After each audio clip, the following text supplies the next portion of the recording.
live. Are we fucking live? I'll be damned. Because nothing is fucking working right. Go figure. Oh my God.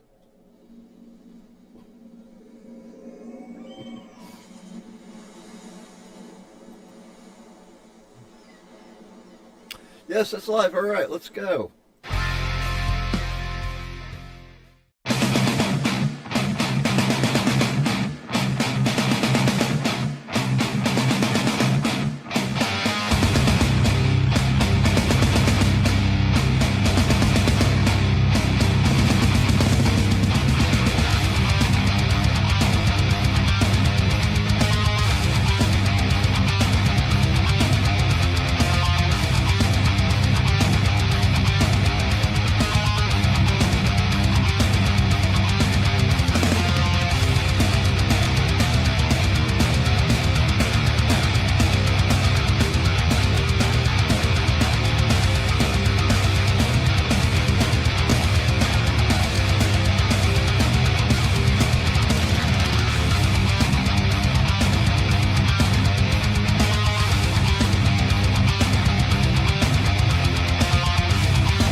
Okay, fuck it.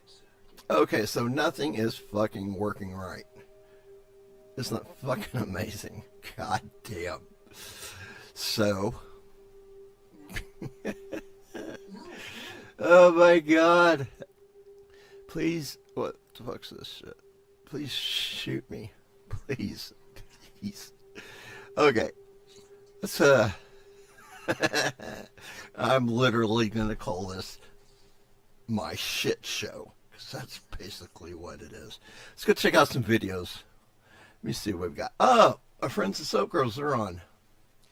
Let's see what they're doing.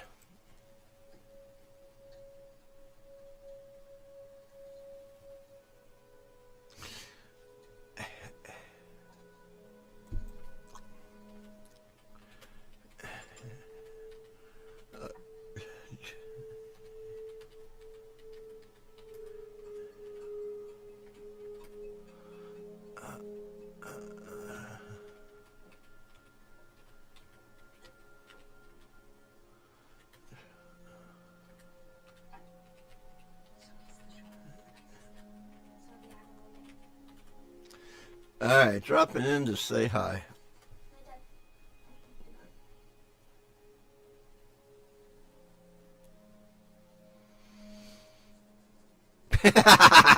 Yeah, she's hell on wheels when it comes to the kitchen.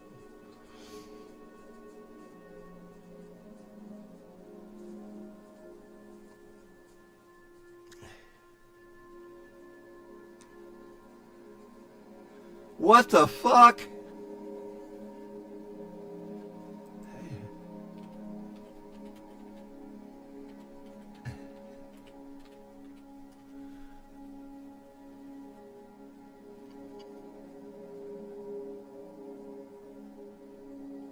Wow.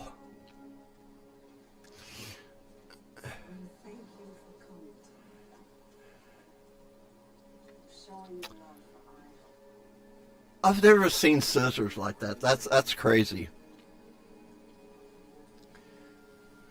And I mostly want to thank you for having an open mind, for understanding there's something larger than ourselves happening on this island. It's up to us to move forward together as we always have, as a village, in solidarity.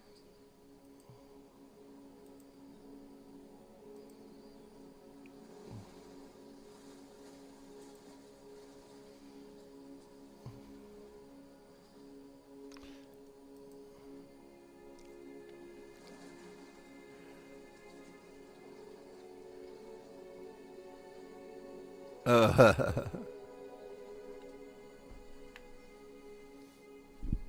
the skies to the sea, wow. the island remains.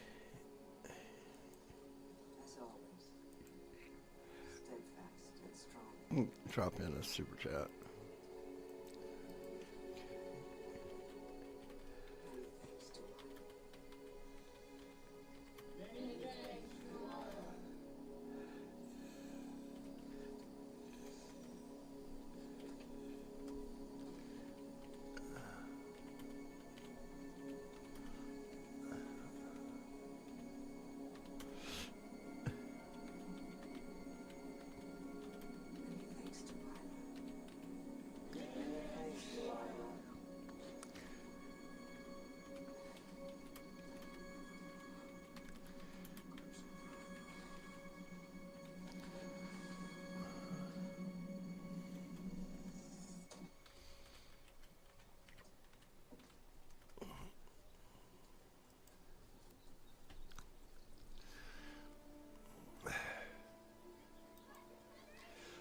I have no idea what they're doing in there, and that's kind of scary.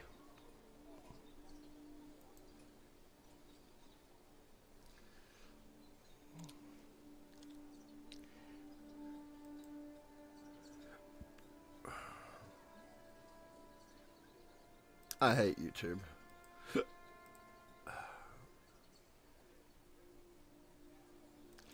Ugh. There it goes.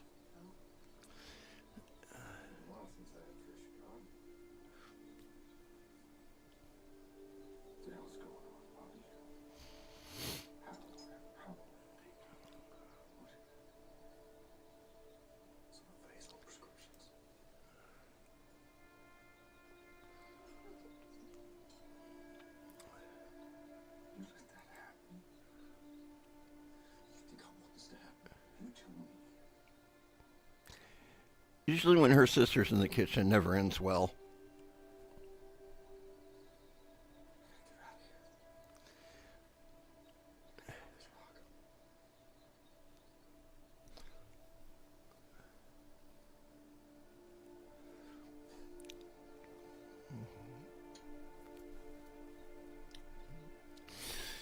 Oh, a kitty. Frank, Melissa, are leaving tonight. We'll be at their home just after sunset. They only have room for two.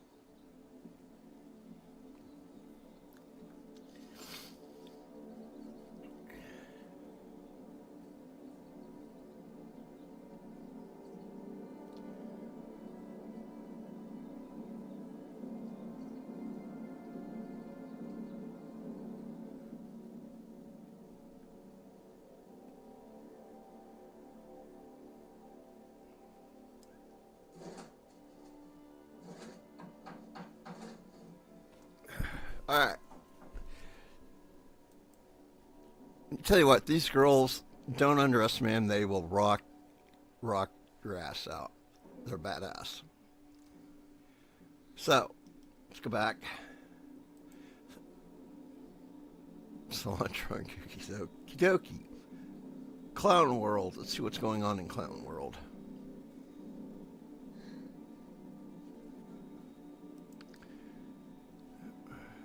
Hey, Cap. I'm home. Cap? Junior's over at the Benthams. I hope you don't mind me making myself some tea. Not at all. Welsh choir boy. Okay. When I came here earlier, Junior was upstairs watching the TV. You can't blame me for keeping a few souvenirs, can you? Let me see it.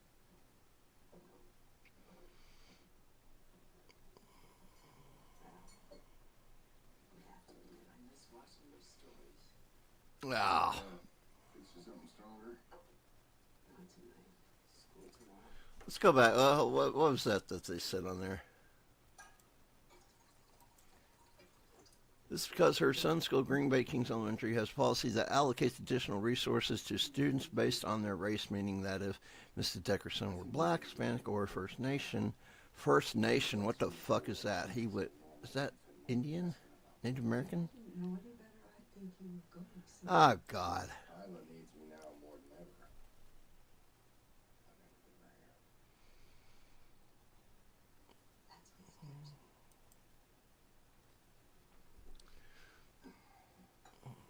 Hey, how long have our families been out here?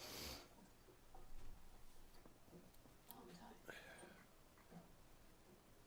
Generations. Others have come and gone, but the silence in our blood, in our bones. Whatever disagreements, but it always comes. 7 kids and 8 baby daddies. Figure that out. And I'm willing to work toward a compromise if you are.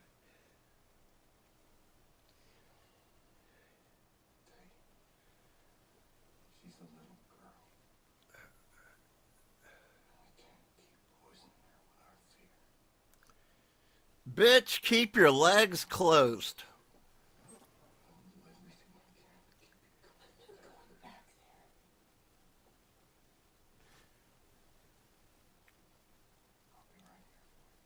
right here.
Alexa, turn off Fire TV. Okay.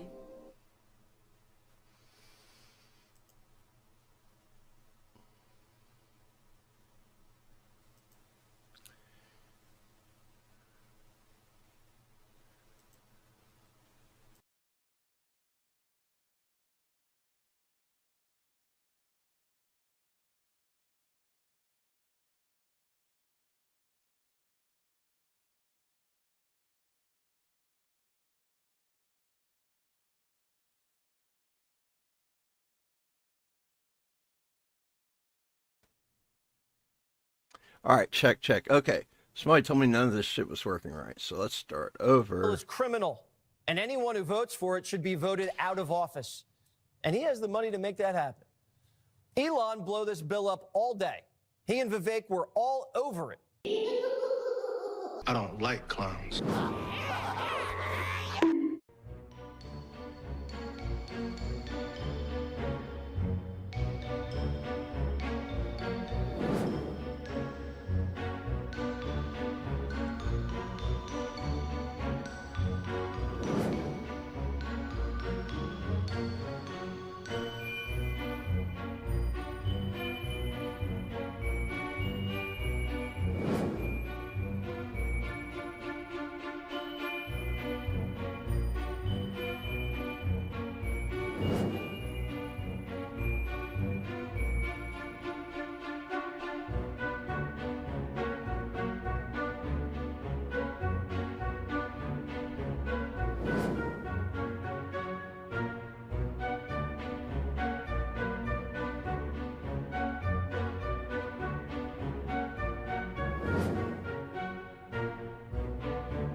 Roll Wharton Clanton's videotape on the closed circuit. You guys are getting ripped off. Guys, yes, I am a mother of 7 kids. 7 kids. I had my first child at 14 years old. Yes, I had my first child at 14 years old. I do not regret it. I have 7 kids, 7 different baby daddies. Yeah, 7 different baby daddies. I heard it. You heard it right here. 7 different baby daddies.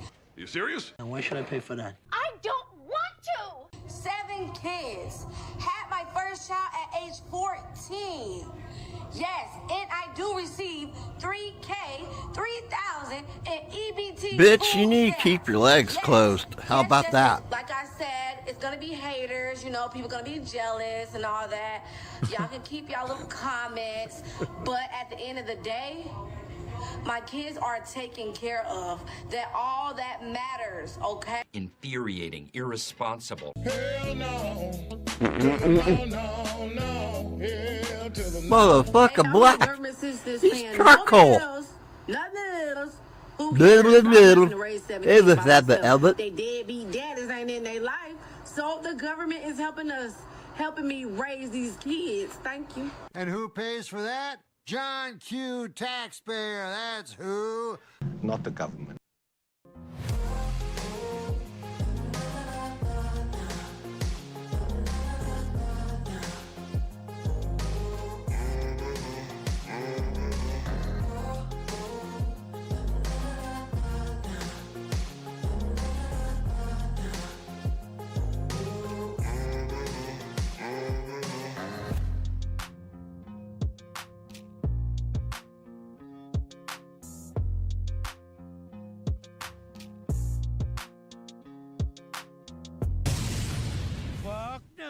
Not my problem. Why should we have to pay for their very bad behavior here?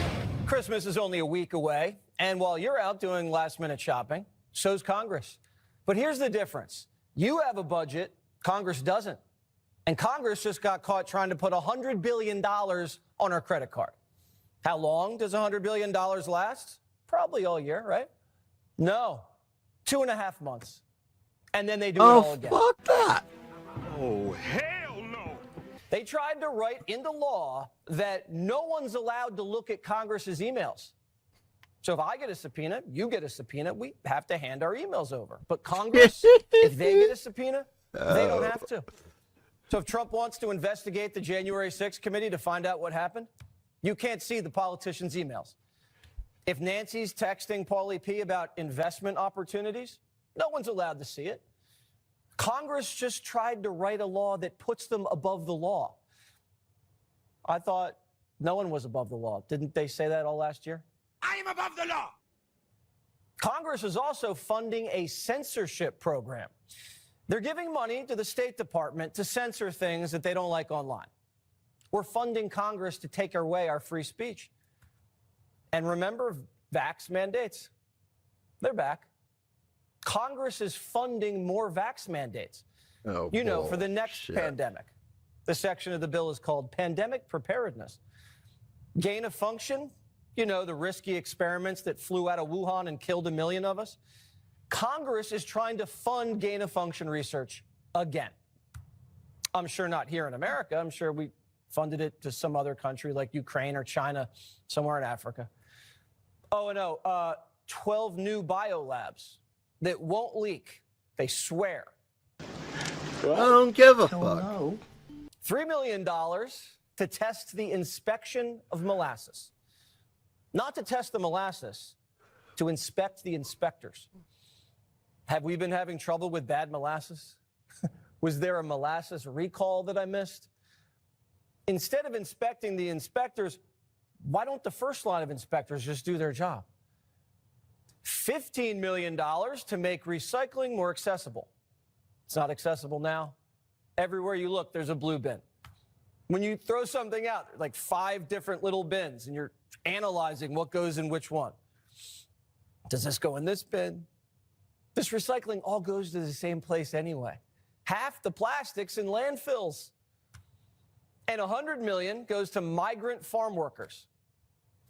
Why don't the farms pay the migrants? Not sure. Gavin's vineyard needs us to pay his migrants to pick his grapes. No way. No way. Whoa. No. He's not making enough money from wine. He needs a subsidy. Why are we paying for Gavin Newsom to get paid? He can't get paid without our help. Must Fuck not that be very good wine. motherfucker. But I'm willing to test it if he sends me some. And this is a 5-year, $100 billion contract. Once this thing passes, Doge can't touch it.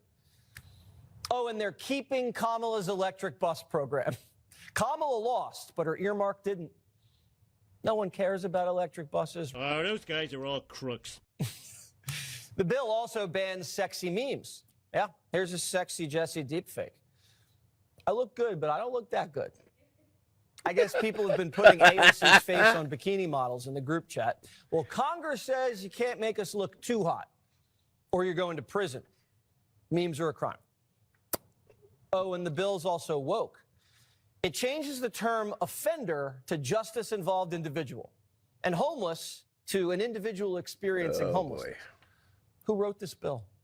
The Republicans have the majority. I swear to God, the squad wrote this thing.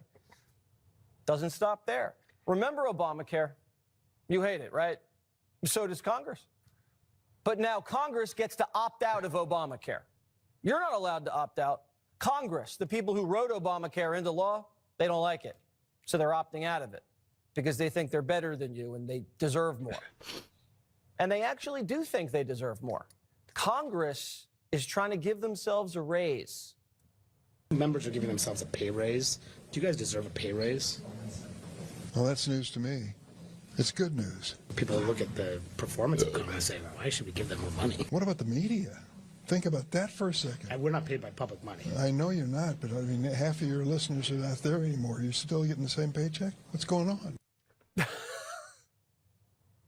Congress is giving themselves a $6,000 raise to keep up with the cost of living. Now, why has the cost of living gone up? Because of Congress. Congress is trying to give themselves a raise to keep up with the cost of living that they lost hold on. because they spent so much. You can't be serious. You sons of bitches. Let's pause that right there. I need to look something up because here. How much has cost of living gone up?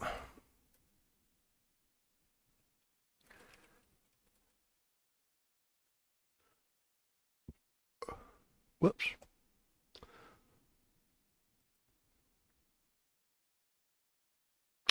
$3.0%. Well, guess what? I'm on disability, not by choice. I had to take it. Jesus Christ. But our cost of living that we get is 2.5%. Wow. Isn't that fucking awesome? Fuck you.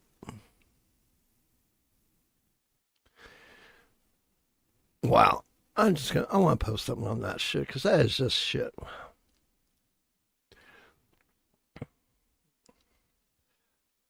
Wow.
On Facebook also real quick. Isn't that just fucking lovely?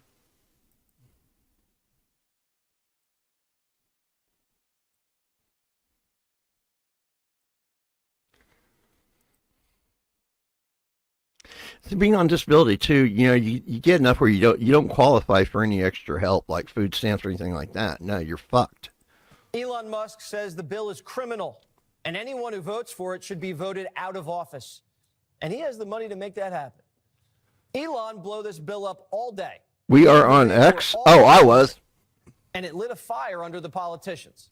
Are you on disability or anything, Isabella? To say that we're being forced into this position. Swamp's going to swamp, right? We've said we'd do something different since we've been given the majority again.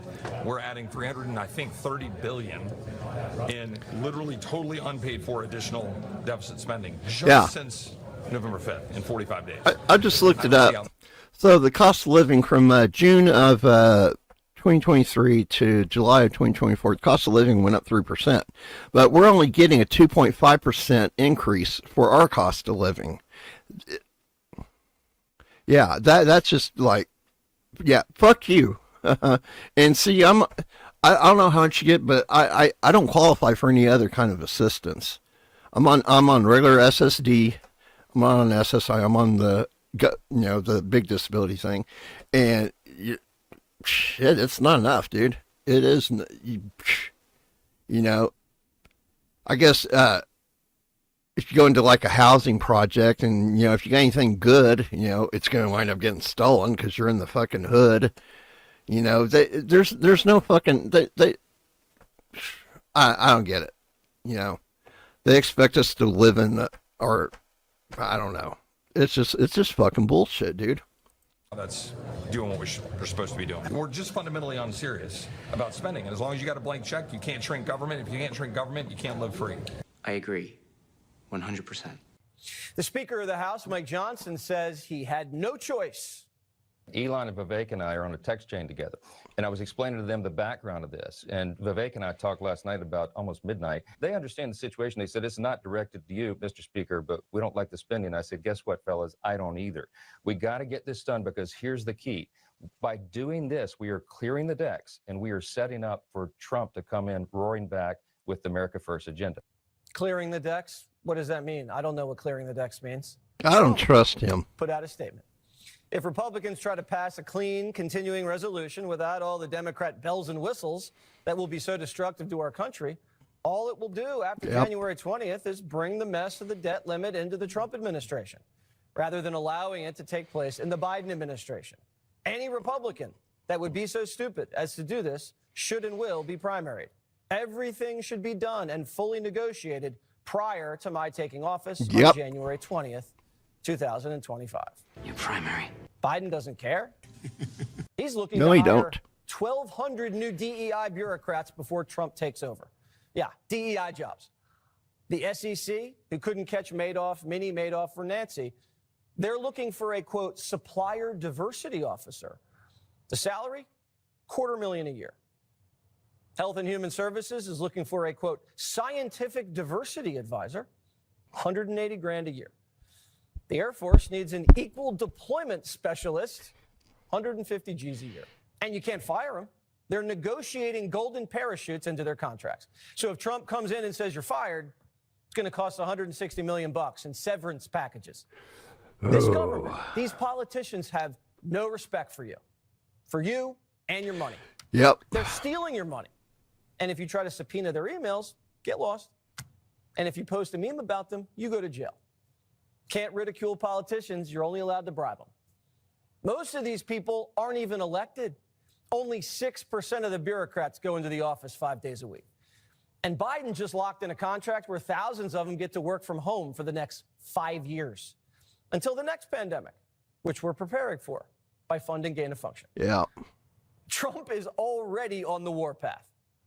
If people don't come back to work, come back into the office, they're going to be dismissed. And somebody in the Biden administration gave a 5-year waiver of that so that for 5 years, people don't have to come back into the office. It involved 49,000 people. For 5 years, they don't have to go. They just signed this thing. It's ridiculous. No. So it was like a gift to a union, and we're going to obviously be in court to stop it. What a racket. I like it. These videos. They always end on a happy note. Your question? Maverick!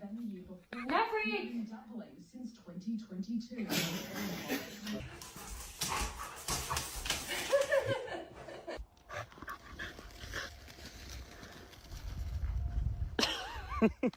What the hell?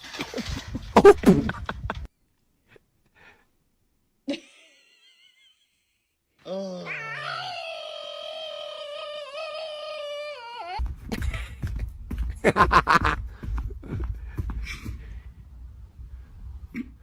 Is this your dog? None of these are rich. None of them at all. None of them.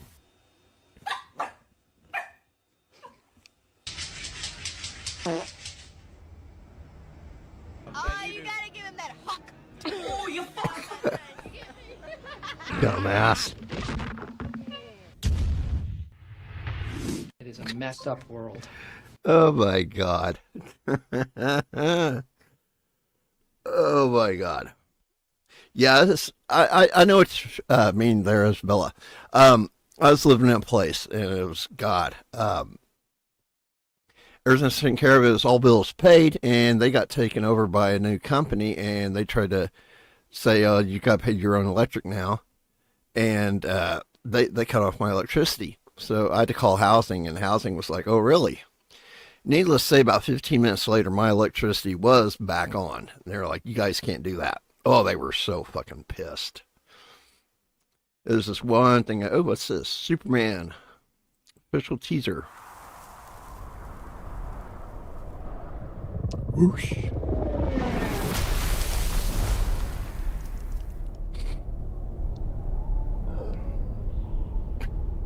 Hey, wake up. You can't lay here.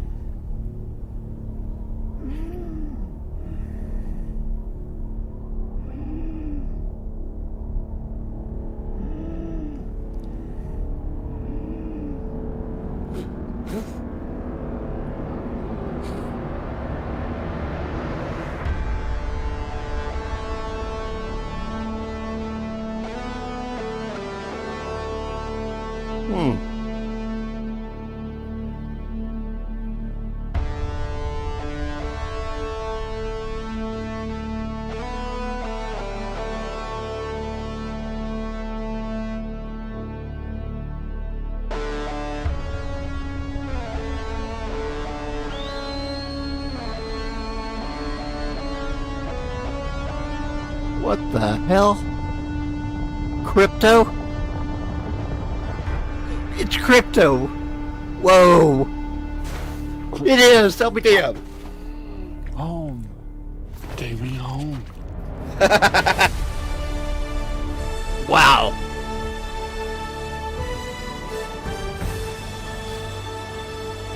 Hell yeah.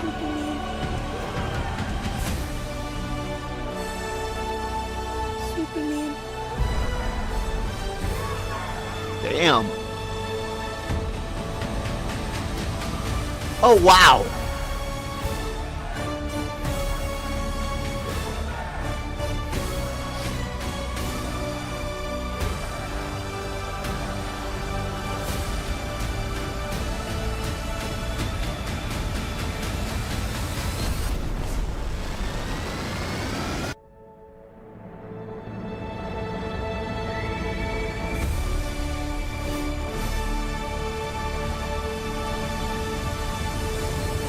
Wow, okay.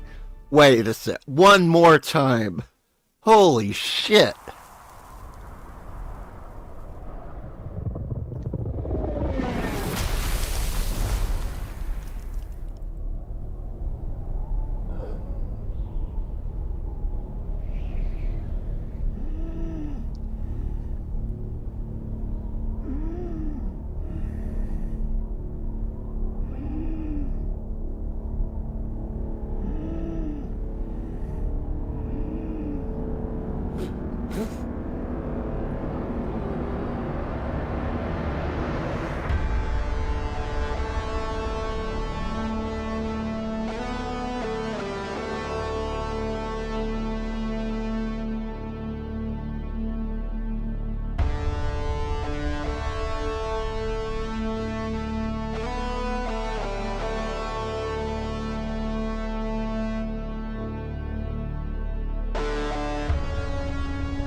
Crypto.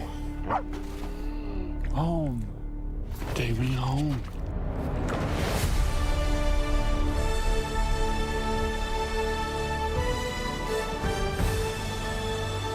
So we got Lex Luthor. We got Crypto. Superman.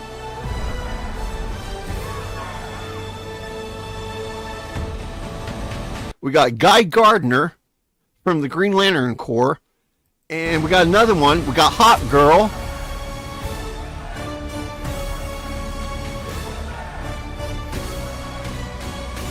No idea who that is.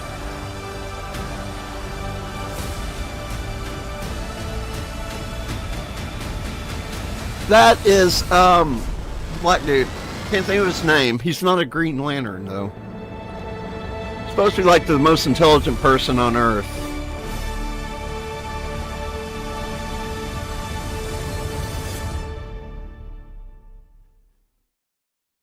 Yeah, and they Top Gunned the original on top of it. Let's see here.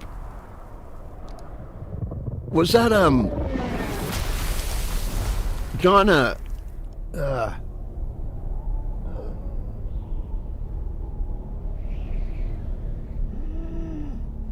oh God, the same dude that did Star Wars. Shit. And Indiana Jones. John Williams. Yeah, they Top Gunned John Williams' theme song. Amazing. Yep, John Williams.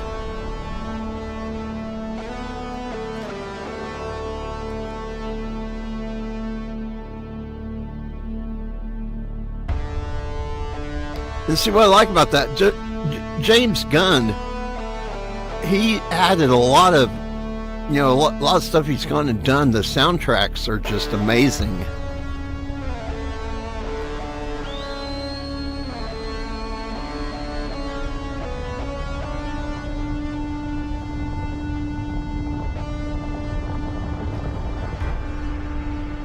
Like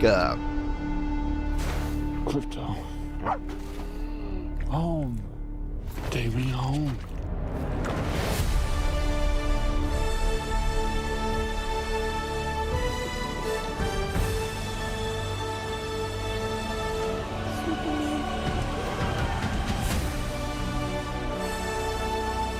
Superman. Oh, what, with Neil Patrick Harris? Yeah.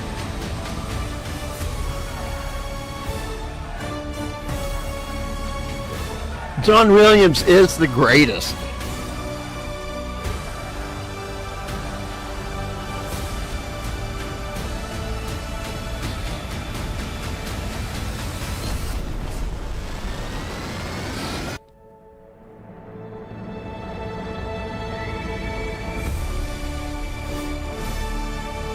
So I've got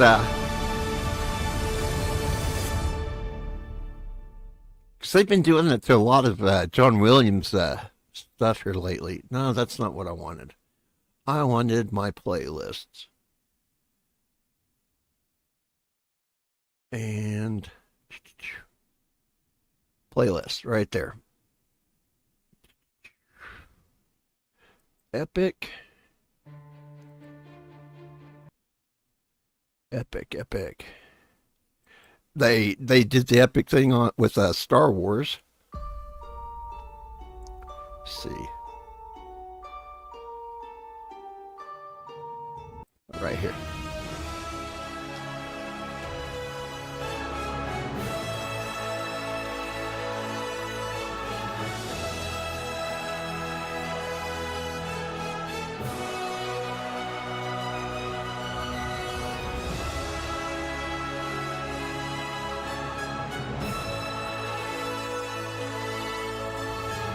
Let's see, where is...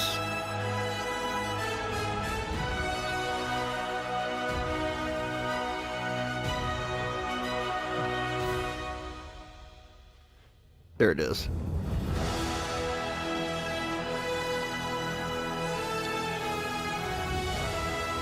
But James Gunn is one behind all that. He did this one, Since You've Been Gone.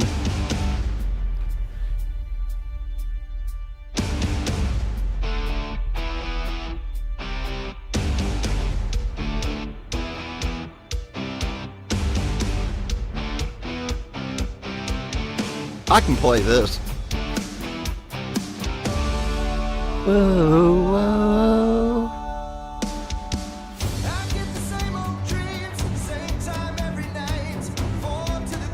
You've got to remember this one. Thing is done by Rainbow.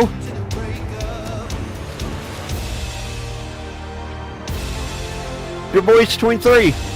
Mine's 30 something, 34. Gone.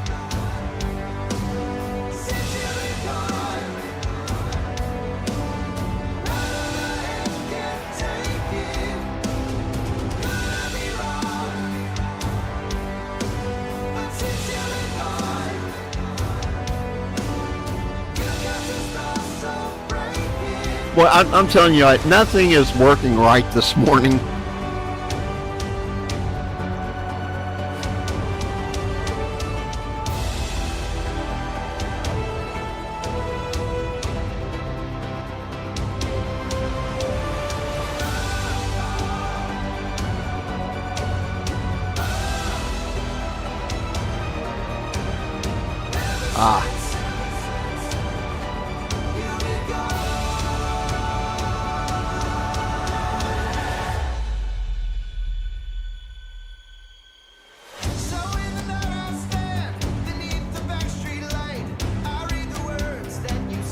Whoa, what the hell?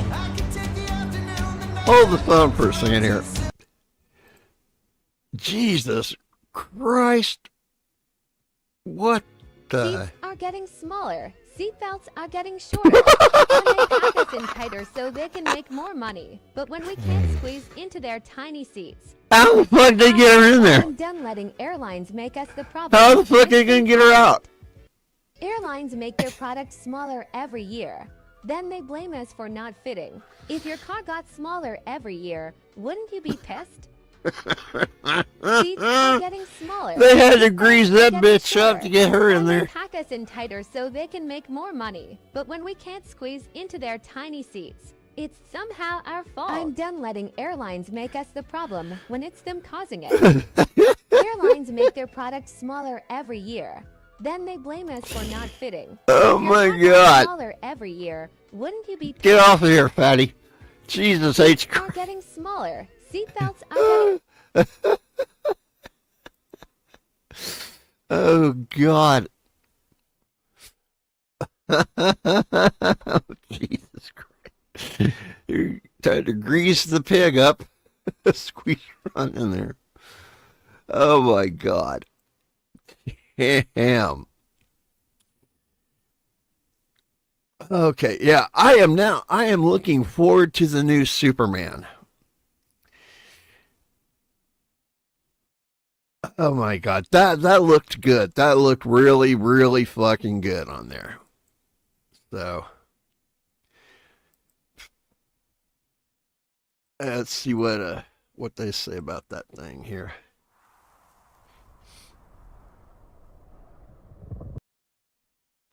Yes, Lois, my... Oh, no, not you, fatty. In here, some of the Easter eggs and details you might have missed, how this connects to the overall DCU. I'm for sure gonna want to know your guys' opinions because a lot is riding on this trailer. James Gunn already said in an interview that if this movie doesn't do well, we're not getting a DCU. But all right, kicking things off with my overall thoughts on this trailer, I thought it was a really good one. It did exactly what a teaser trailer needed to do. Let's do a shorter one. I don't want to. It's a bird. It's a plane. It's people arguing on the internet. The new Superman trailer has fans freaking out, but not for the reasons you'd expect. After weeks of online discourse concerning the color grading of Wicked, which director John M. Chu has defended as an attempt to portray a more realistic Oz, social media has moved on to a new bugbear, the colors in the Superman trailer. Following the dark and drab color palette in Zack Snyder's Man of Steel, people now apparently have a problem with James Gunn's Superman being too brightly contrasted. You can't please everyone, especially when it comes to Superman. You know what? Screw you guys. Just forget it.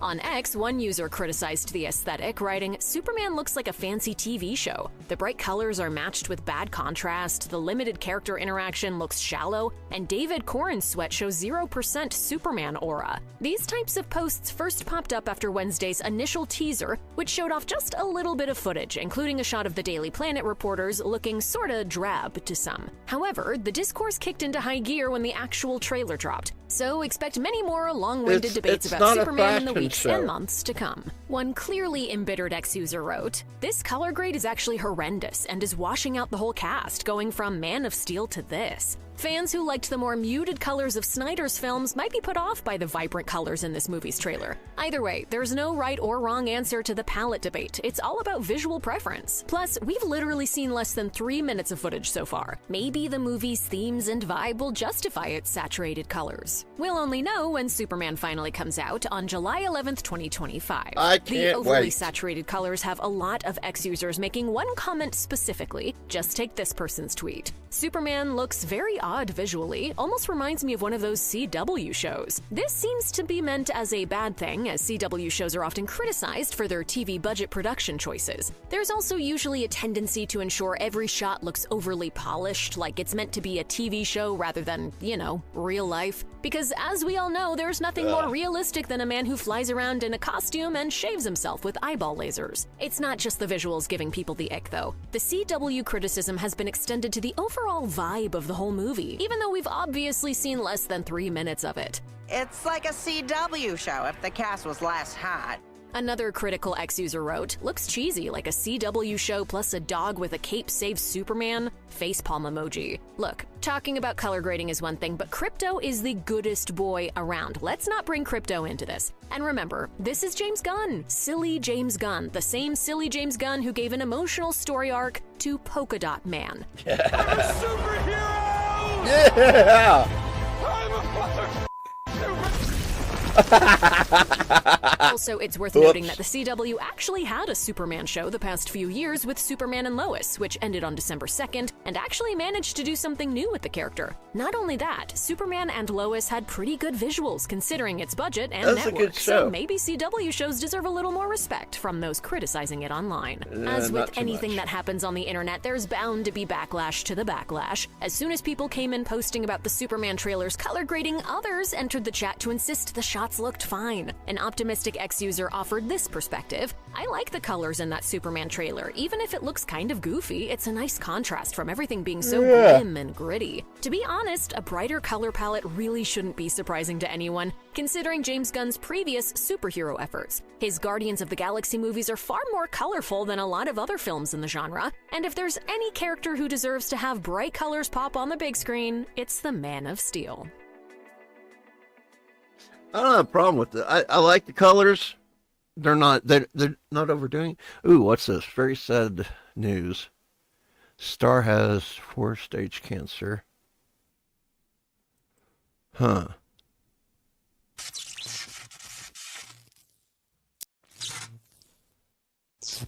With a UFC star calling out a WWE name and more, this is Wrestling Rambles and you're watching The Wrestling Report.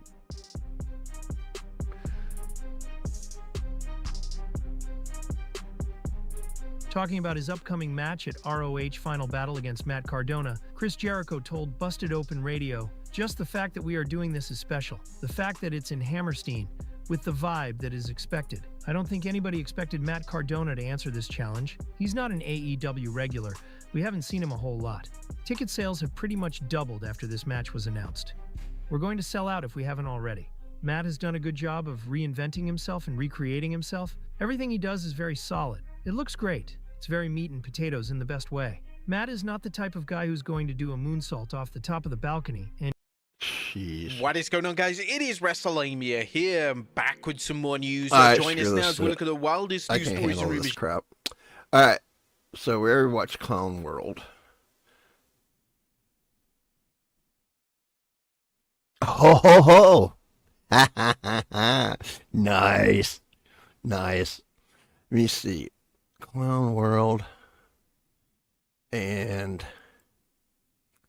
oh.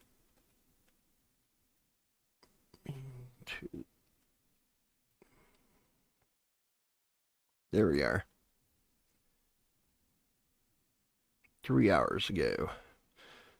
That was 1 day ago. Starts 1 day ago. There are very few certainties in politics. Oh, I hate her. But one thing that you can absolutely count on is that there are tens of millions of Americans who will do everything we need to do to make sure Donald Trump is the president again.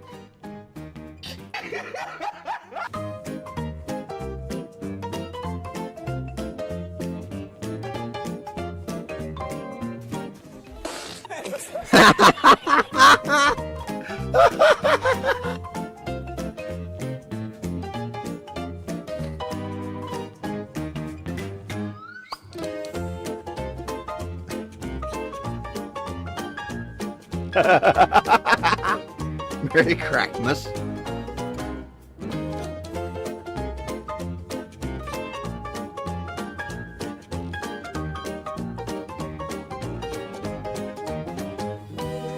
Parties should be led, to your point, by young women of color, right? Come on. Because young women of color are the reasons that Democrats do actually have some of these women.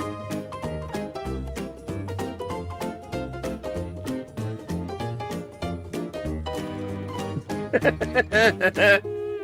don't get off my porch in 2 seconds, you're gonna know exactly how that feels. Woohoo! You like the freaky stuff, huh?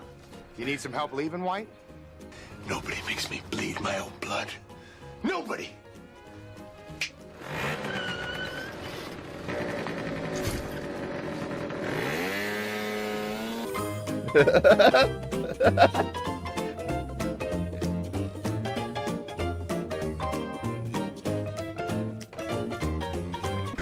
I am inevitable.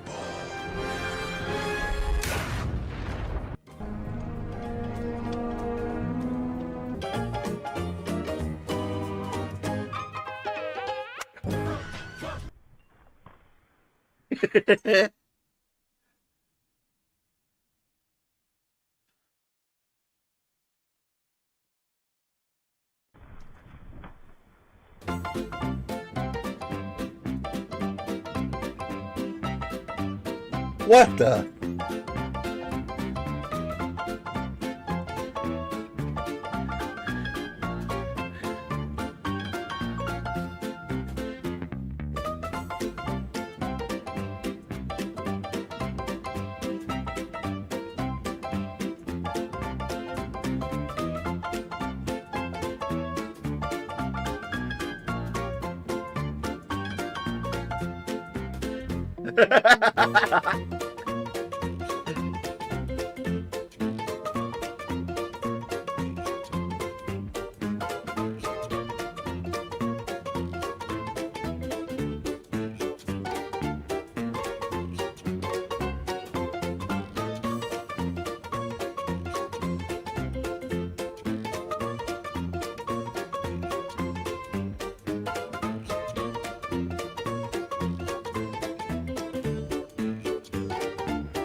Donald Trump gave Elon Musk the power to do absolutely nothing. Elon Musk has no power in the government at all.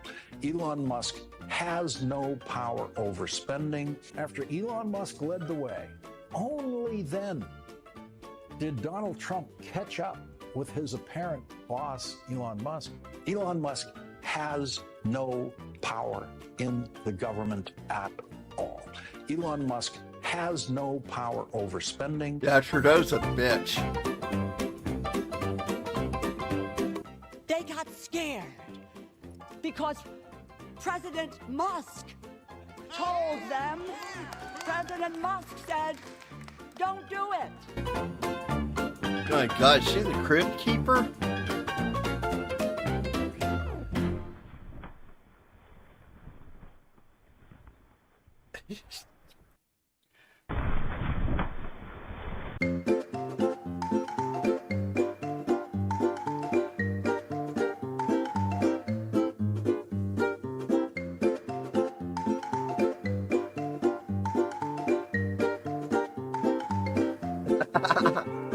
Poland don't fuck around anymore.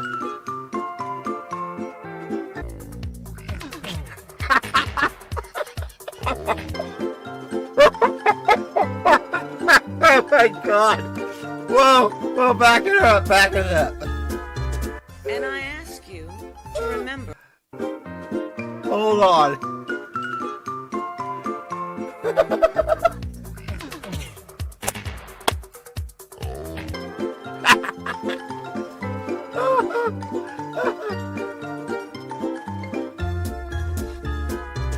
And I ask you to remember the context in which you exist.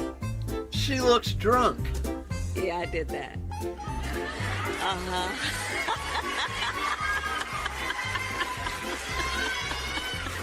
See, we're not living in simple times. The world is increasingly complex, unstable, and dangerous. And in this new global reality, we must all pull together. J'adore les Canadiens. I ask you to remember that this struggle is not new.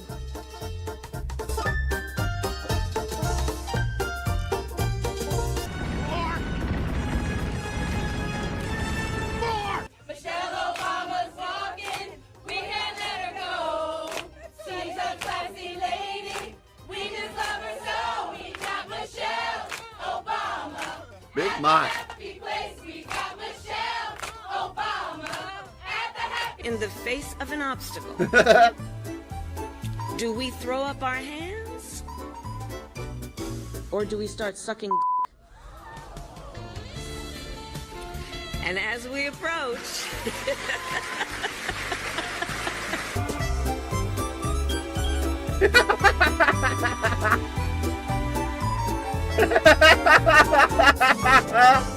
Oh, that's awesome.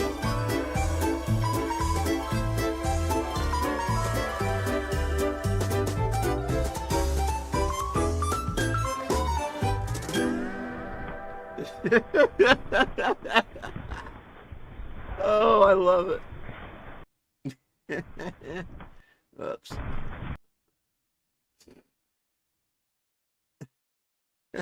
That was one we just watched. Okay, cool. Okay. Now, what to do? Let me see who's online on Discord here real quick.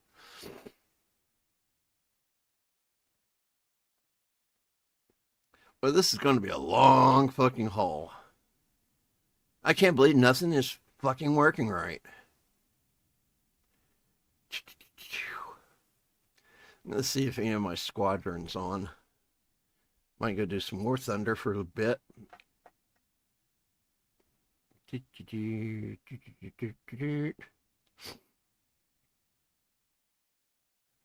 we don't need that up anymore.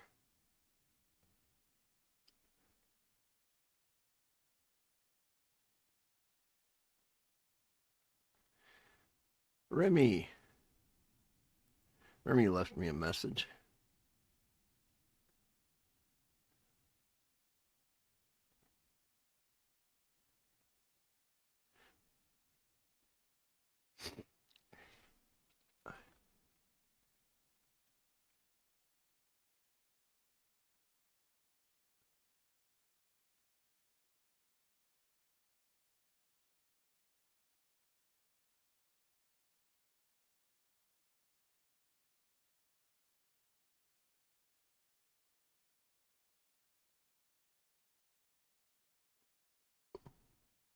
And none of them are online. So, tell you what, we're going to play some Demonologists for a little bit. I've actually been making some good headway on this game.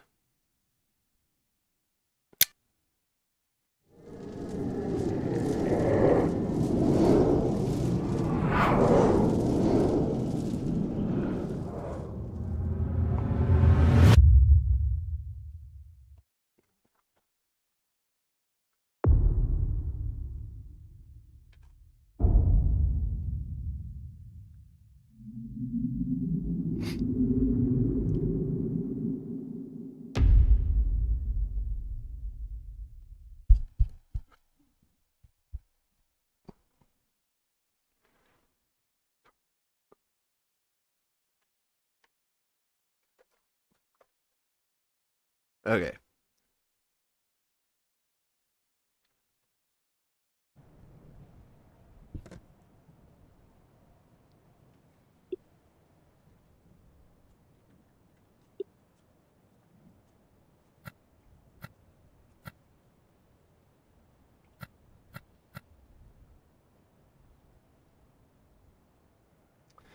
All right, we're good to go.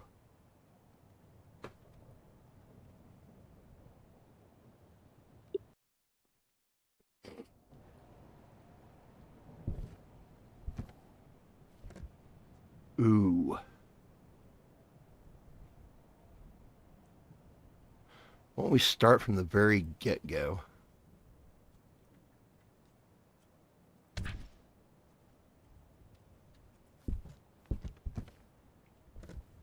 And let's get crucifix by one of those. Got sanity pills, got thermometer.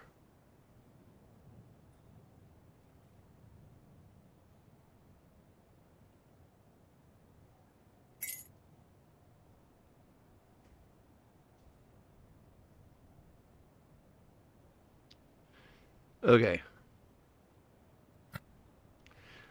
Loadout. And take one of those. Take one of those. That and that.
Manifest.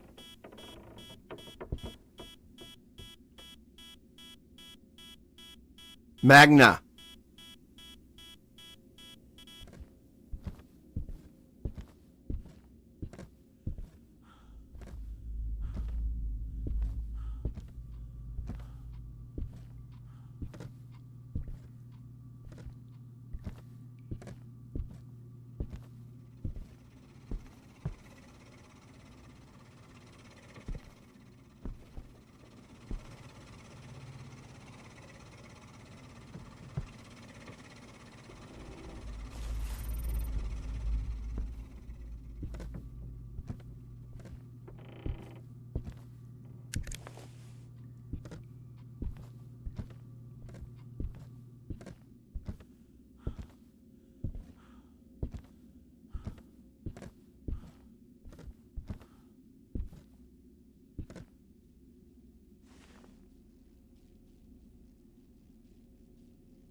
Are you in there?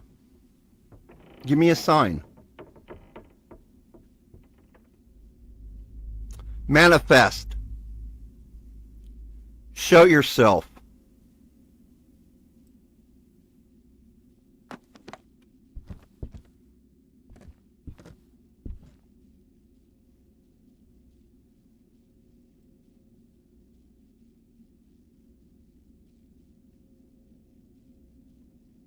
Manifest.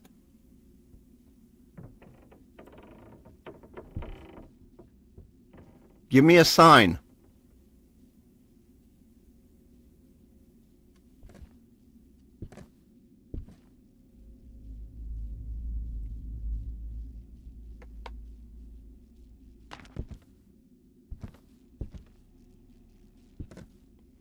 Manifest.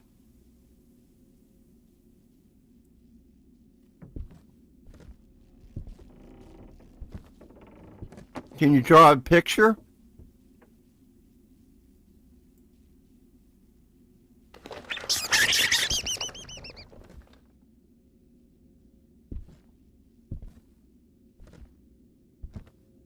Manifest.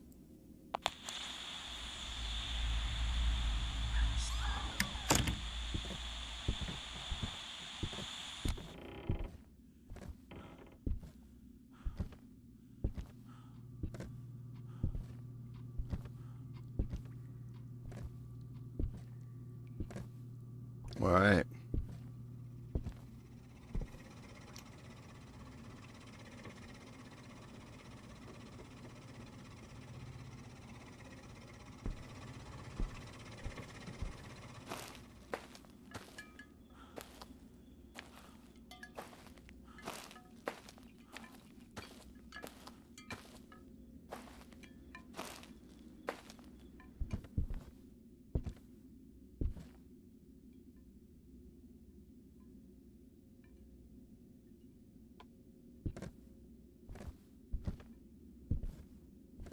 We're good still.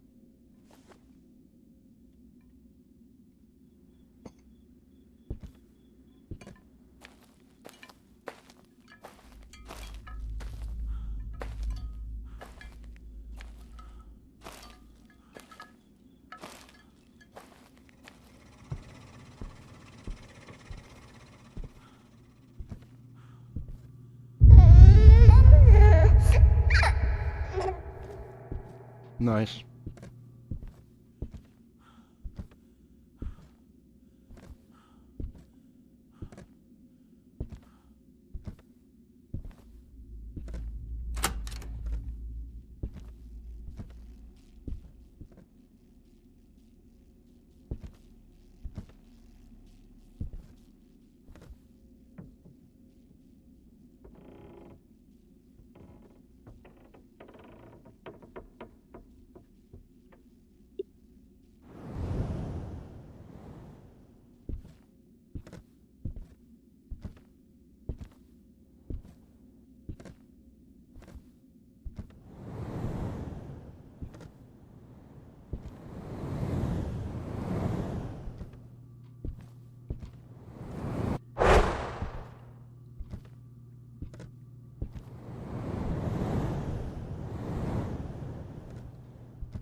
More.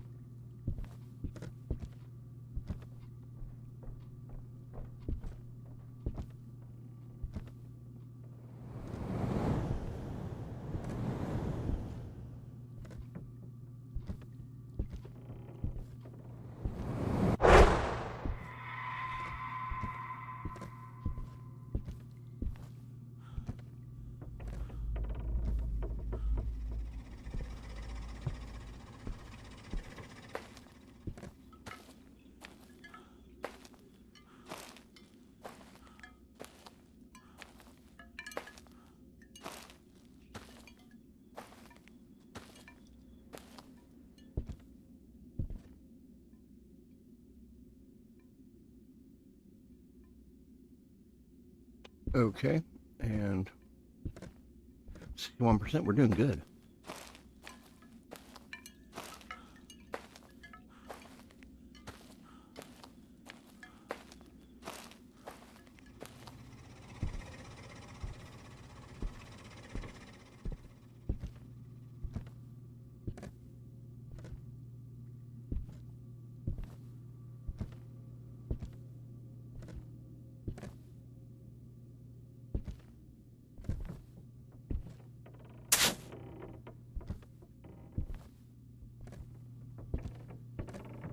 There's a dead rat. Shit.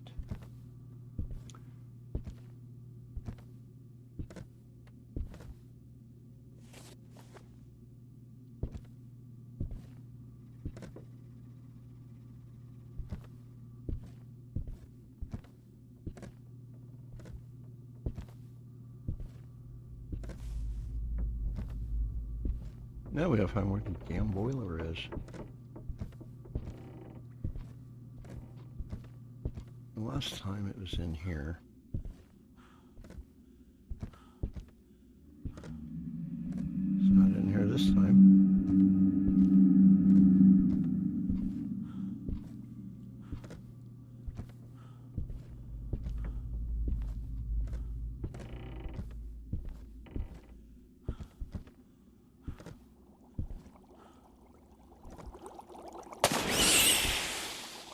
Nice.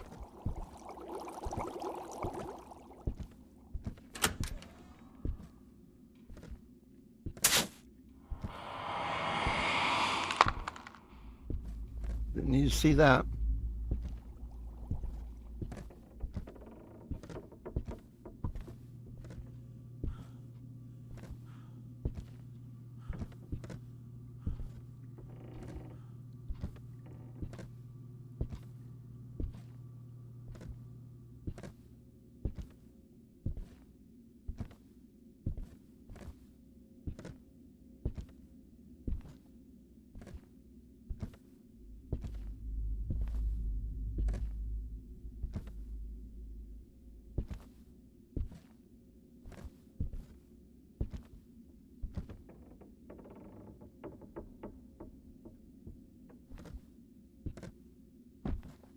Victoria. Victoria. Victoria. There we go.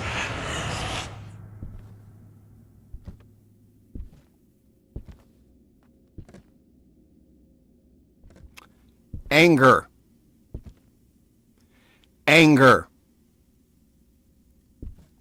Anger. Screw you.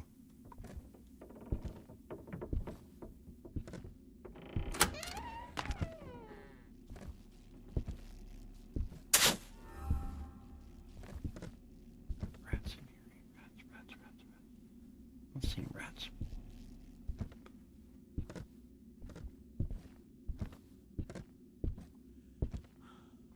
Wait.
All right, man.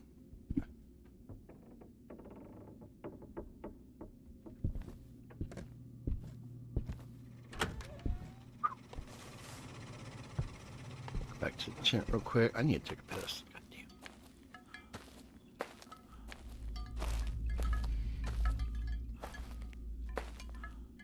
damn.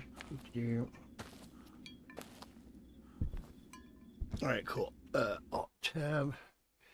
Webcam. Be right back. Ah. Oh boy.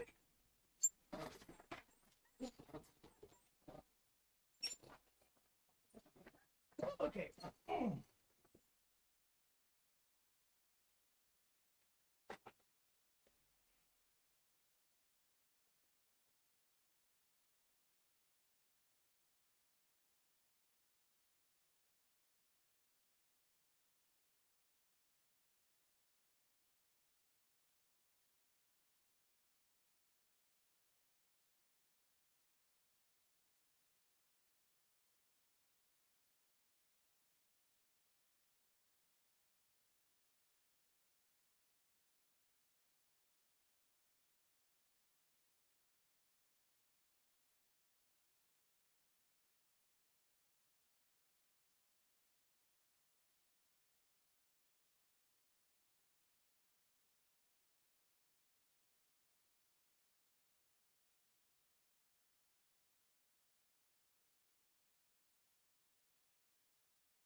Okay.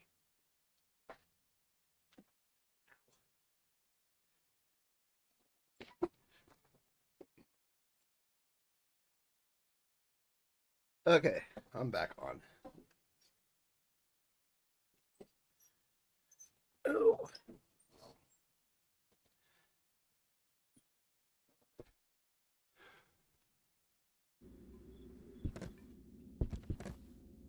Yeah, we're gonna take some pills.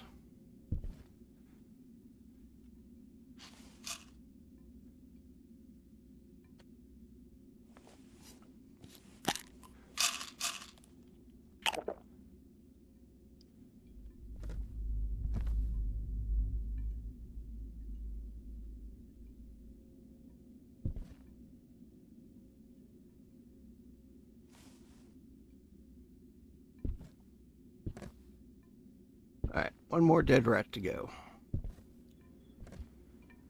And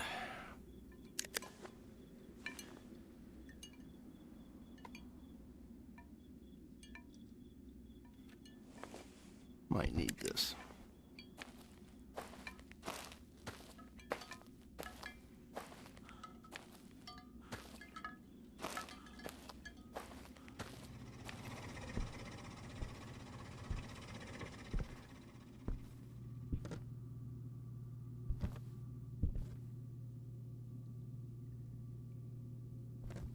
You know what?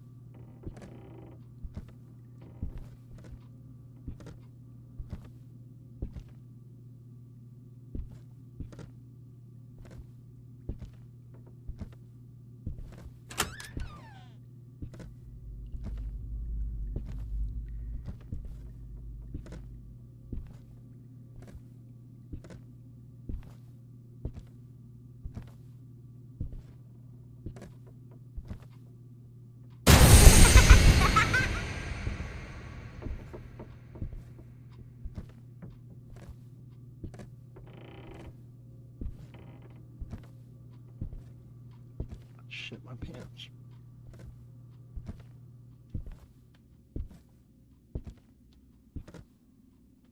Bingo.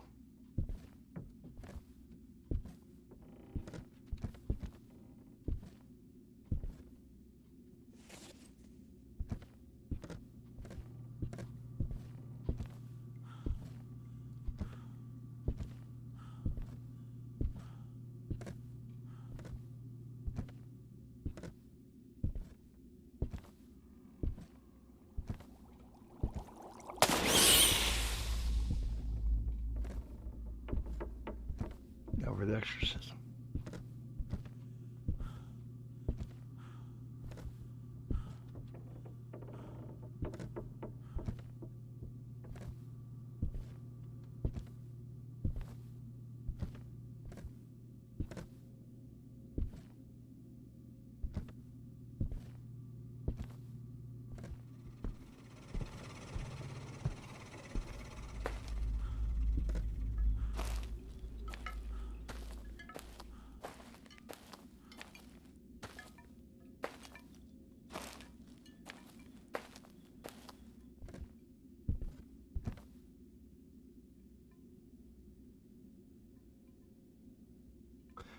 Find 5 missing fingers. Great.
Anger. Anger. Anger.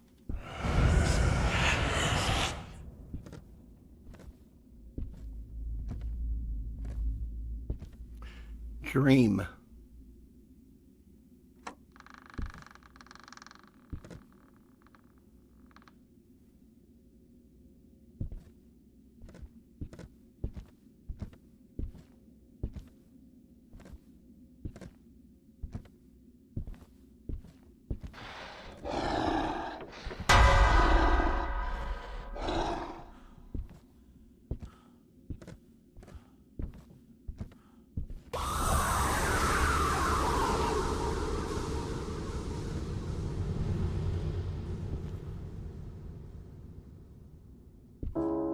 Calm down.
We did it.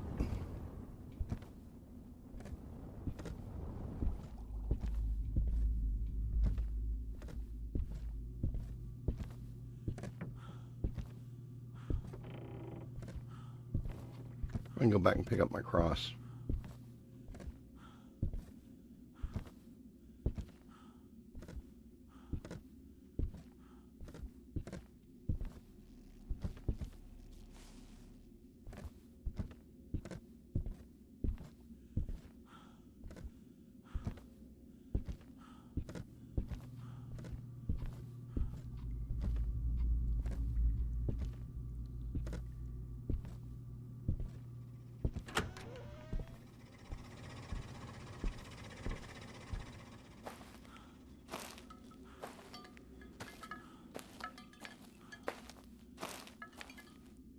We are done.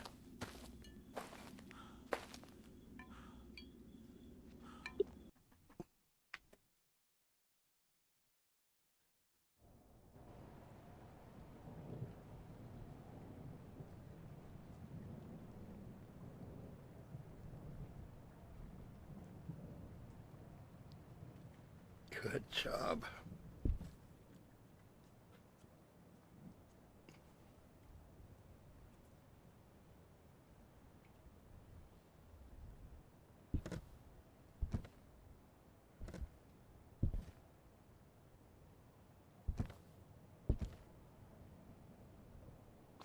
Next up, Cyclone Street.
Back in flashlight. And this and that.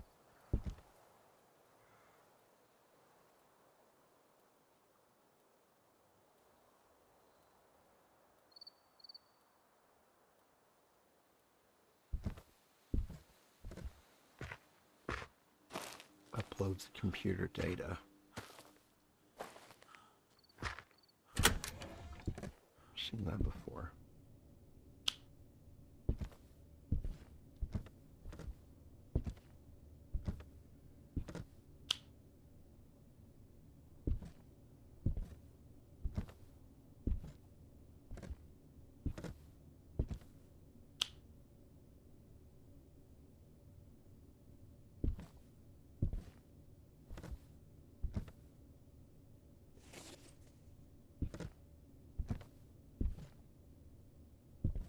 Is there anyone in here?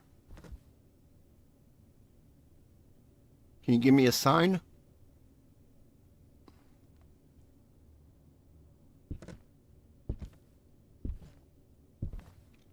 Anybody up here? Can you give me a sign?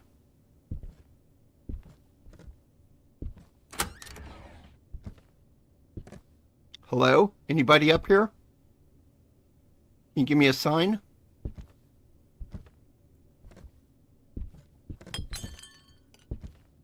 You're up here.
Four.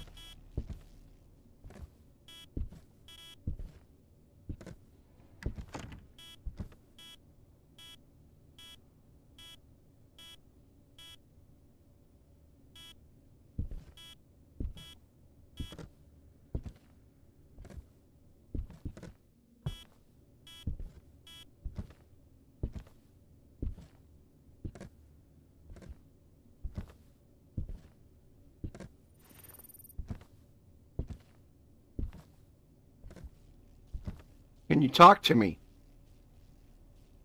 Is your name Rachel?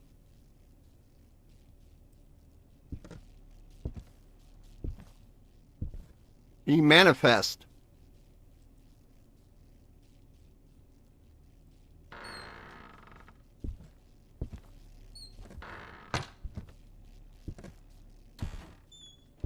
Manifest.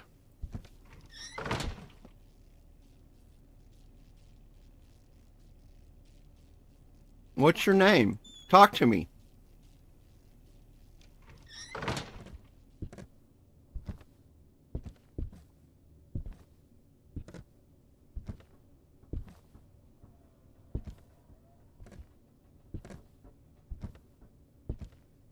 Manifest.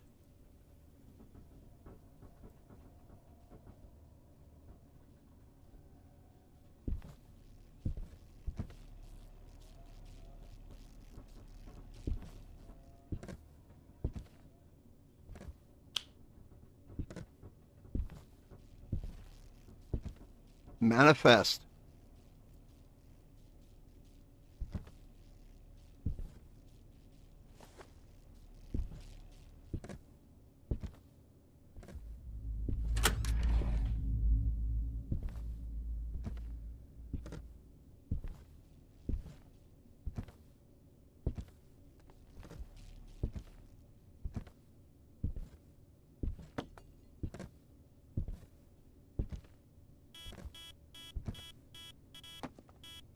Orange. Got a 5. Aren't you a tricky one?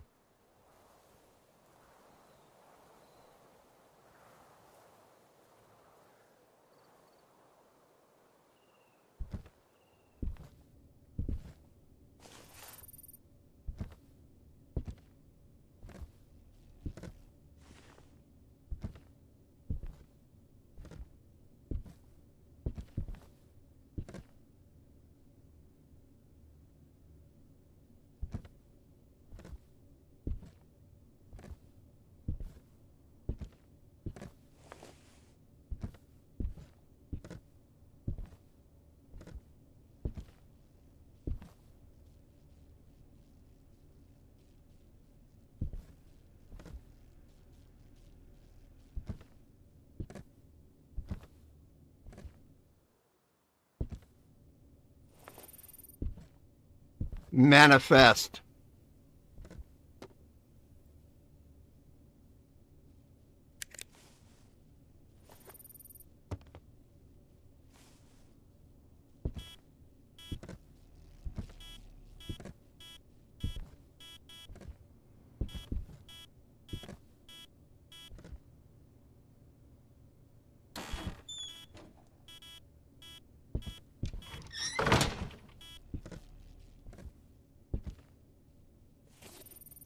Manifest.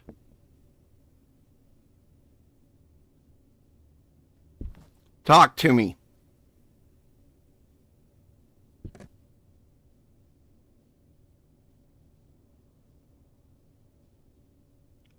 Manifest.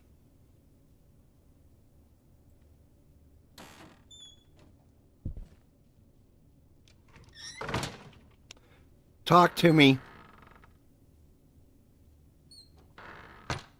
Manifest.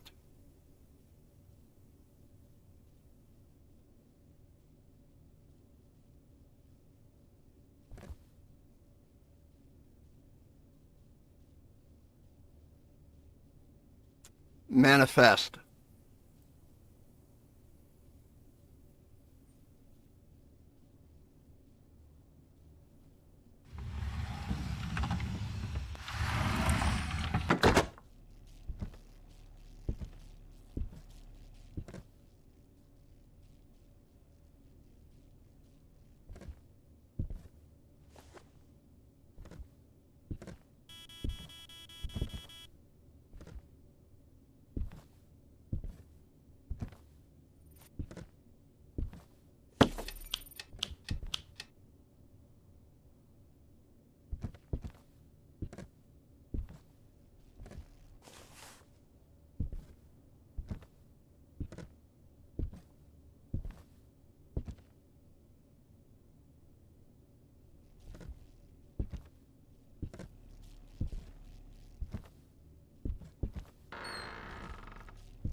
Manifest.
Hello? Hello?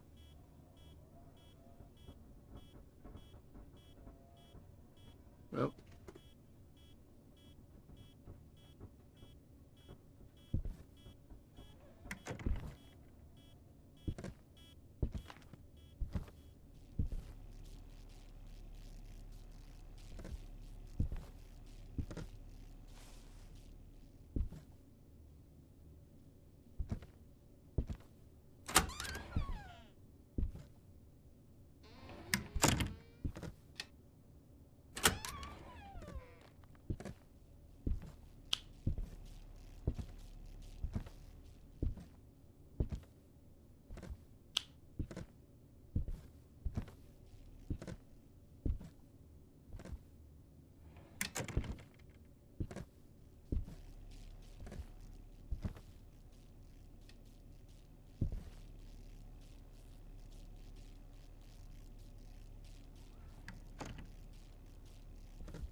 Manifest.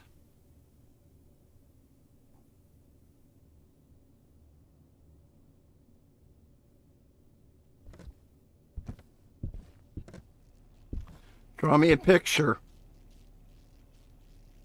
Show yourself.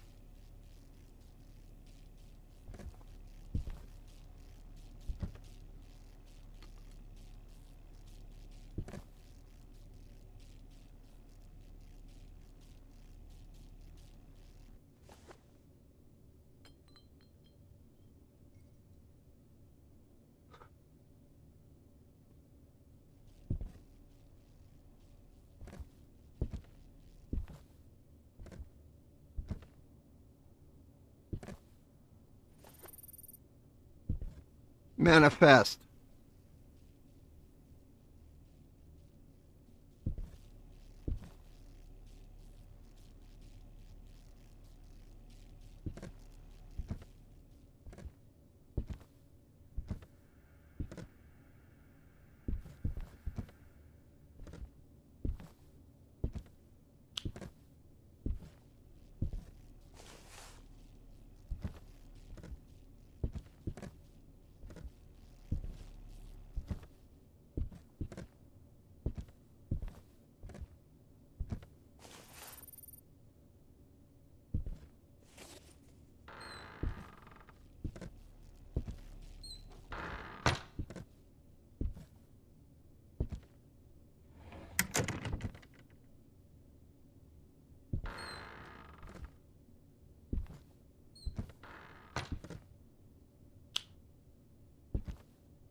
Manifest.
Are you down here? Show yourself.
Show yourself.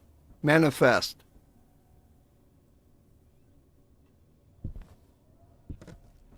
Talk to me.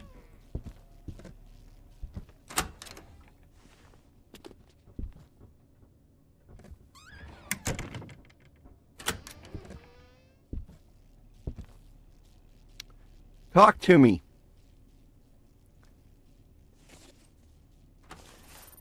Manifest.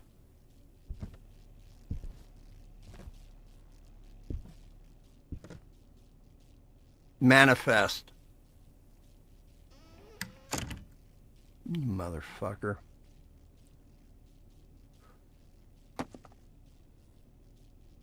Manifest.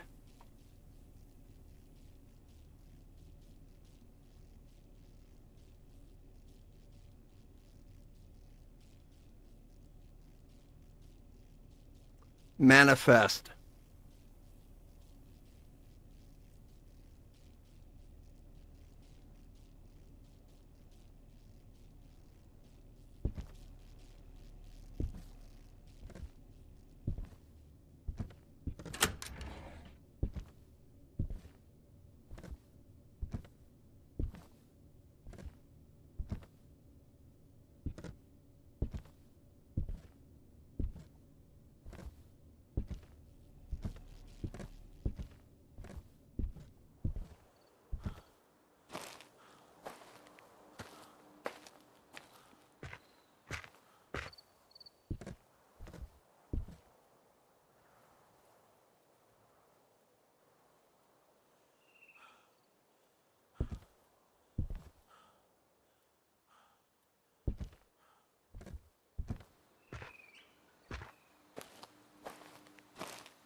Ow, Pooter.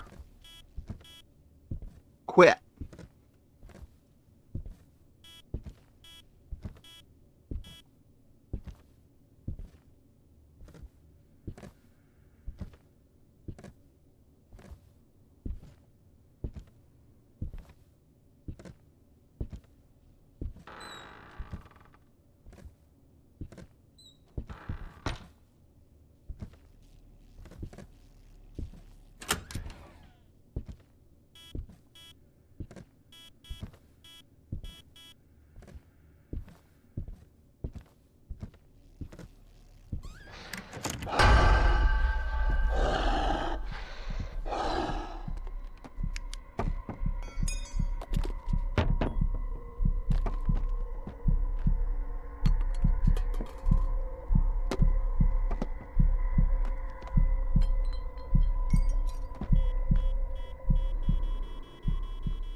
He's hunting.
I think it's an Abaddon.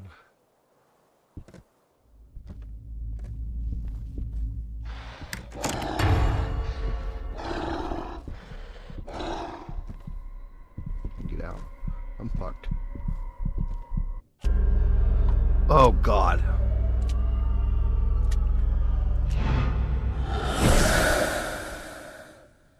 You motherfucker. What was it? Abaddon!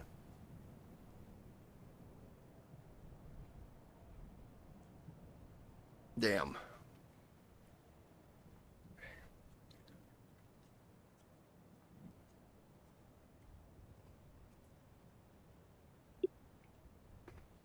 All right.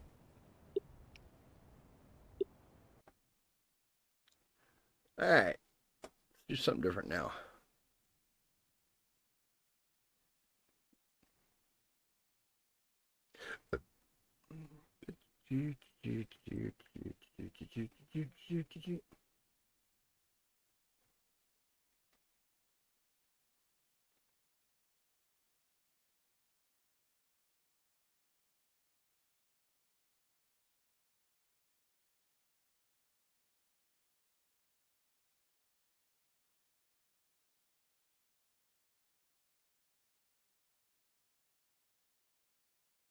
Oh.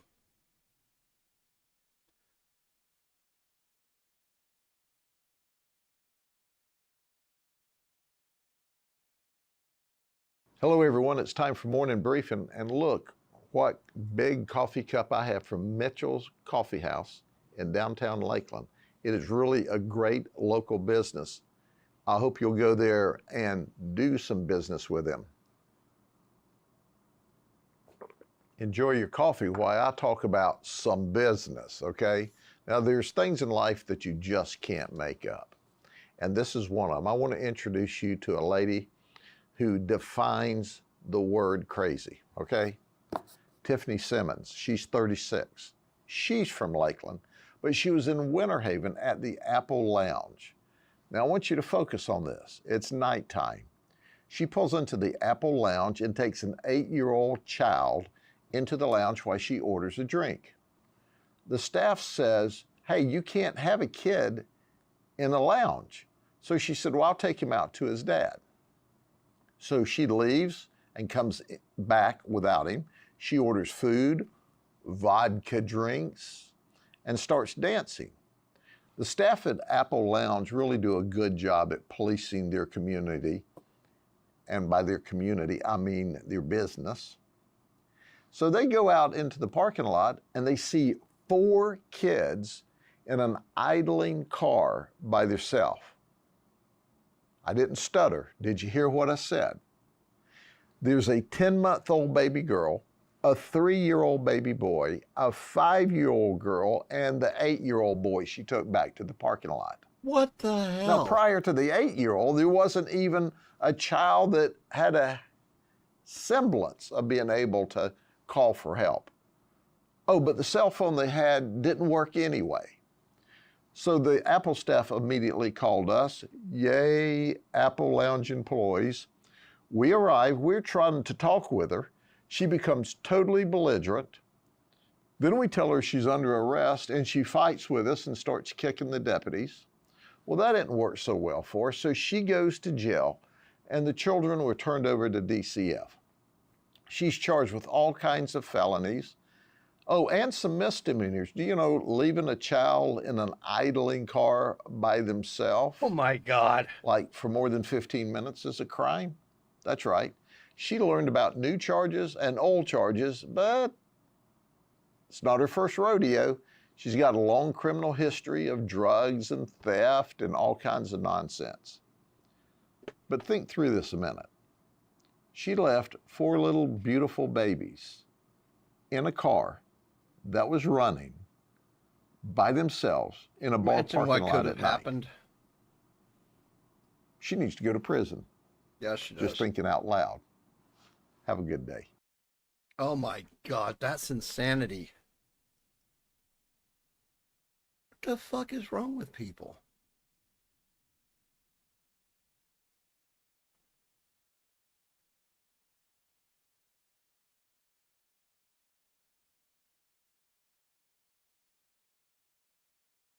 Let's check this one out. Oh, Operation Skin So Soft. Oh, hello, yeah. everyone. Thanks for being with me today. And this is our new look. So you'll see a improved way that we are able to communicate with you so that you can communicate with the public. We're going to talk about Operation Skin So Soft.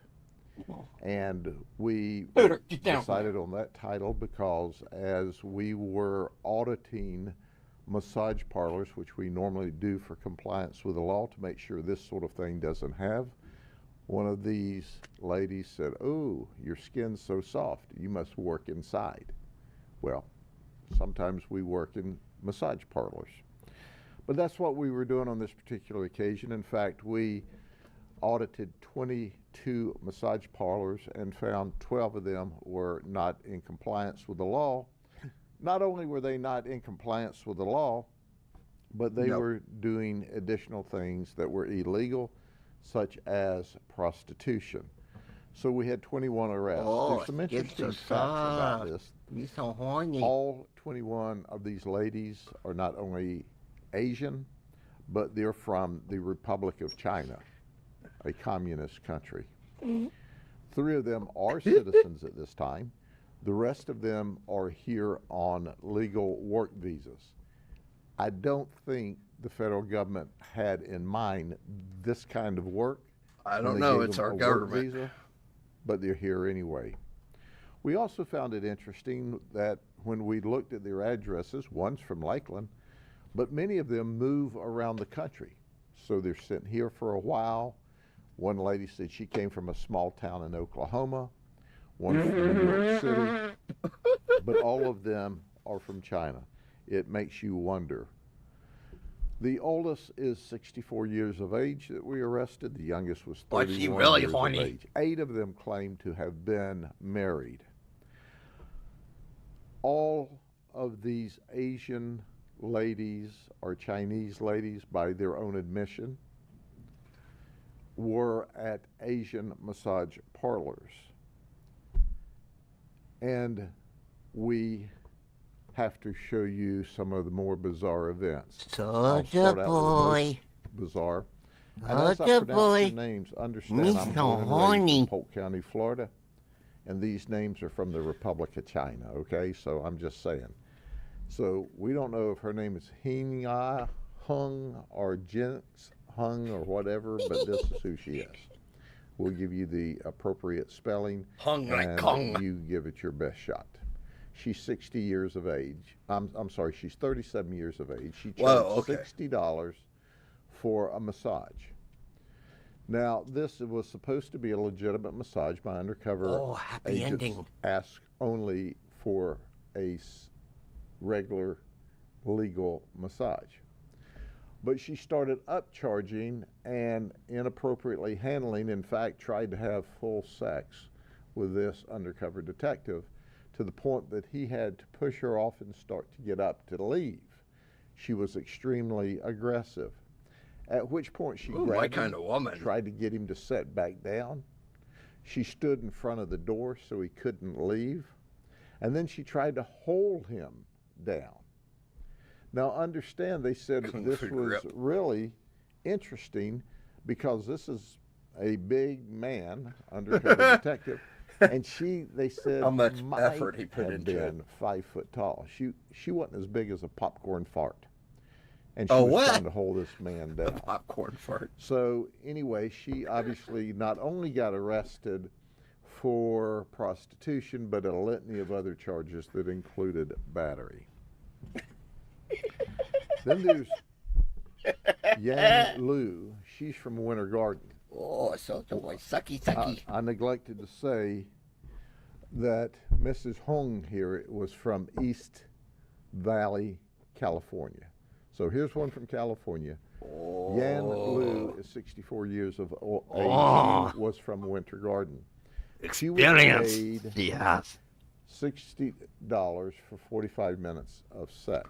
Hey, you can't beat that. She left the room and she came back. That's a bargain. With a condom. Now, this was not in a commercial package, but it was wrapped up in like paper, you know, maybe used, and tried to have sex with the undercover. And the undercover had fuck me so hard. charged $290 for a total Woo! of $350. She was very, very aggressive. He said, I didn't say one word about illegal massages, happy endings, nothing. And she was aggressive to the point that she actually tried to have sex with him. She got arrested, as you can imagine, for a litany of charges. You want that Then sex, there's you must Ruth snatch Ann the pebble Wren. from my She's hand. also 64. But she You goes missed. by the But good enough, alias though. of Let's Susan. fuck you. She's from Flushing, New York. She wanted $80 for a 1-hour massage. Wow, whoever beat 30 her with the minutes ugly into stick the must be massage, pretty all of a fucking sudden tired. She comes out with this exotic oil and starts massaging the undercover with oil. She turns the lights down, and then she started massaging him in areas that constitutes illegal conduct. Oh yeah, baby. She was arrested. But during this time, the undercover would say, no, no, no, just a massage, just a massage. No. 3 different occasions, she Me continued give you a to try happy to come ending. back and upcharge him to engage in sex. So that got her arrested as well. Then there's Jen Fing. She's from Lakeland. She's a U.S. citizen. It was to be a 1-hour massage for $70. She made the statement to the undercover that she travels between New York and Florida. So apparently all of these ladies are on a circuit. They don't stay here for any lengthy period of time. And she then wanted to add $20 for a happy ending for the massage. What's interesting about Jin Fin Lu Mu is that in 2023, December 2023, less than a year ago, she was arrested here by us for the same exact thing in another audit.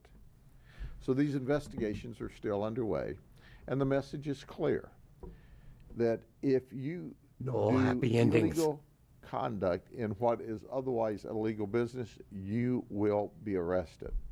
And I caution customers of going to these kinds of establishments, okay? Now listen, I'm cautioning customers that go to these kinds of establishments. No, we're not going to do one of these craft operations,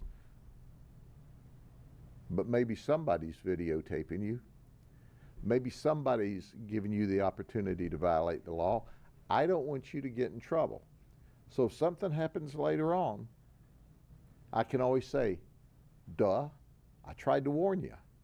Stay out of these places. And for those that have the proclivity to illegally operate in what's otherwise illegal massage business, you too will go to jail, because we continuously audit these to make sure that they are complying with the law. Now, the overwhelming majority of the massage parlors that we audit follow the law.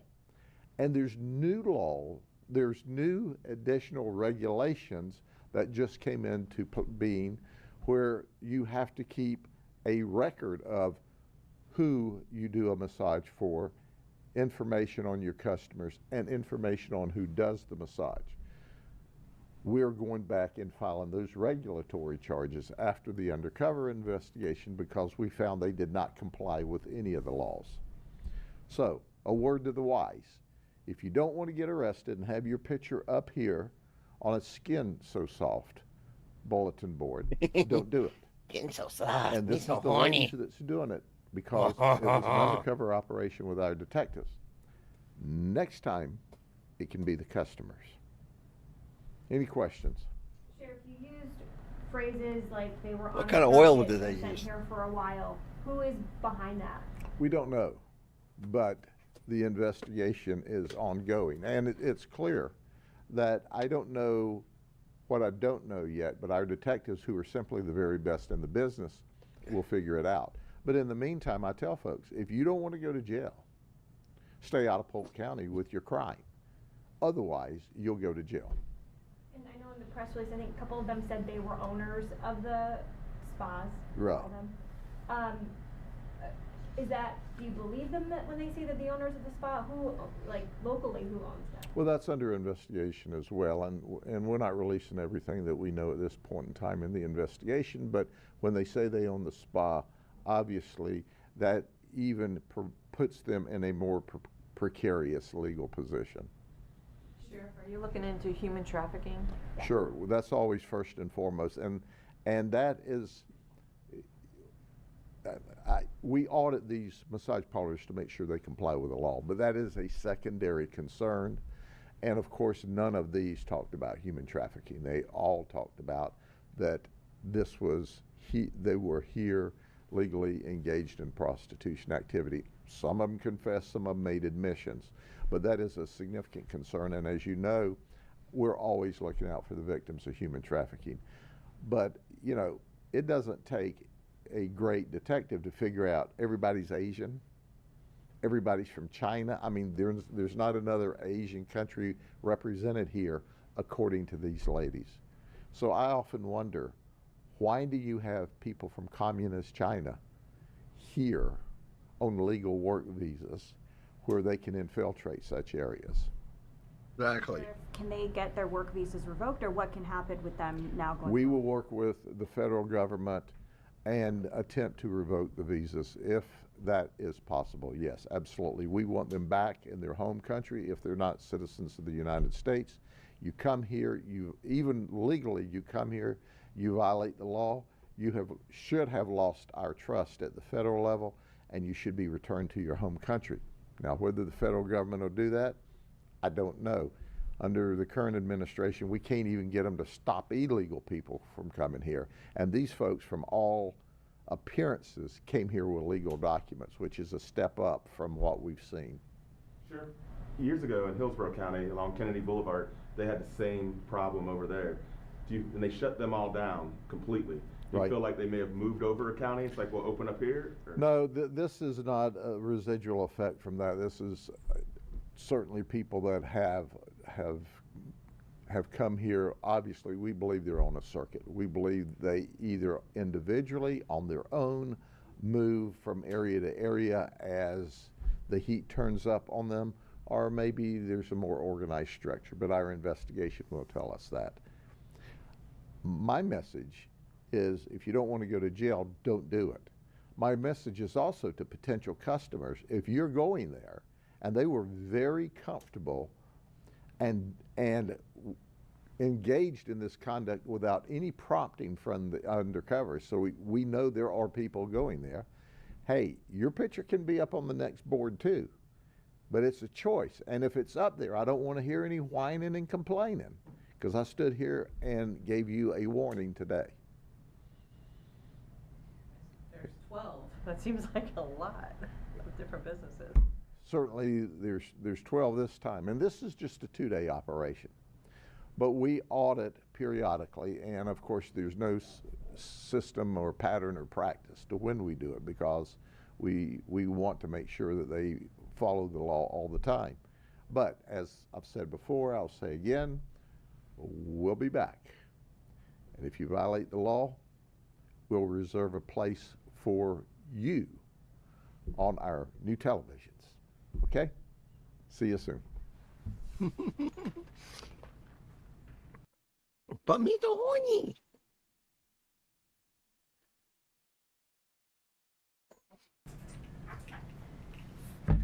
Hello everyone, thank you for being with me today. I've got 2 items that we're going to go over, and the first one that I want to talk about is a murder.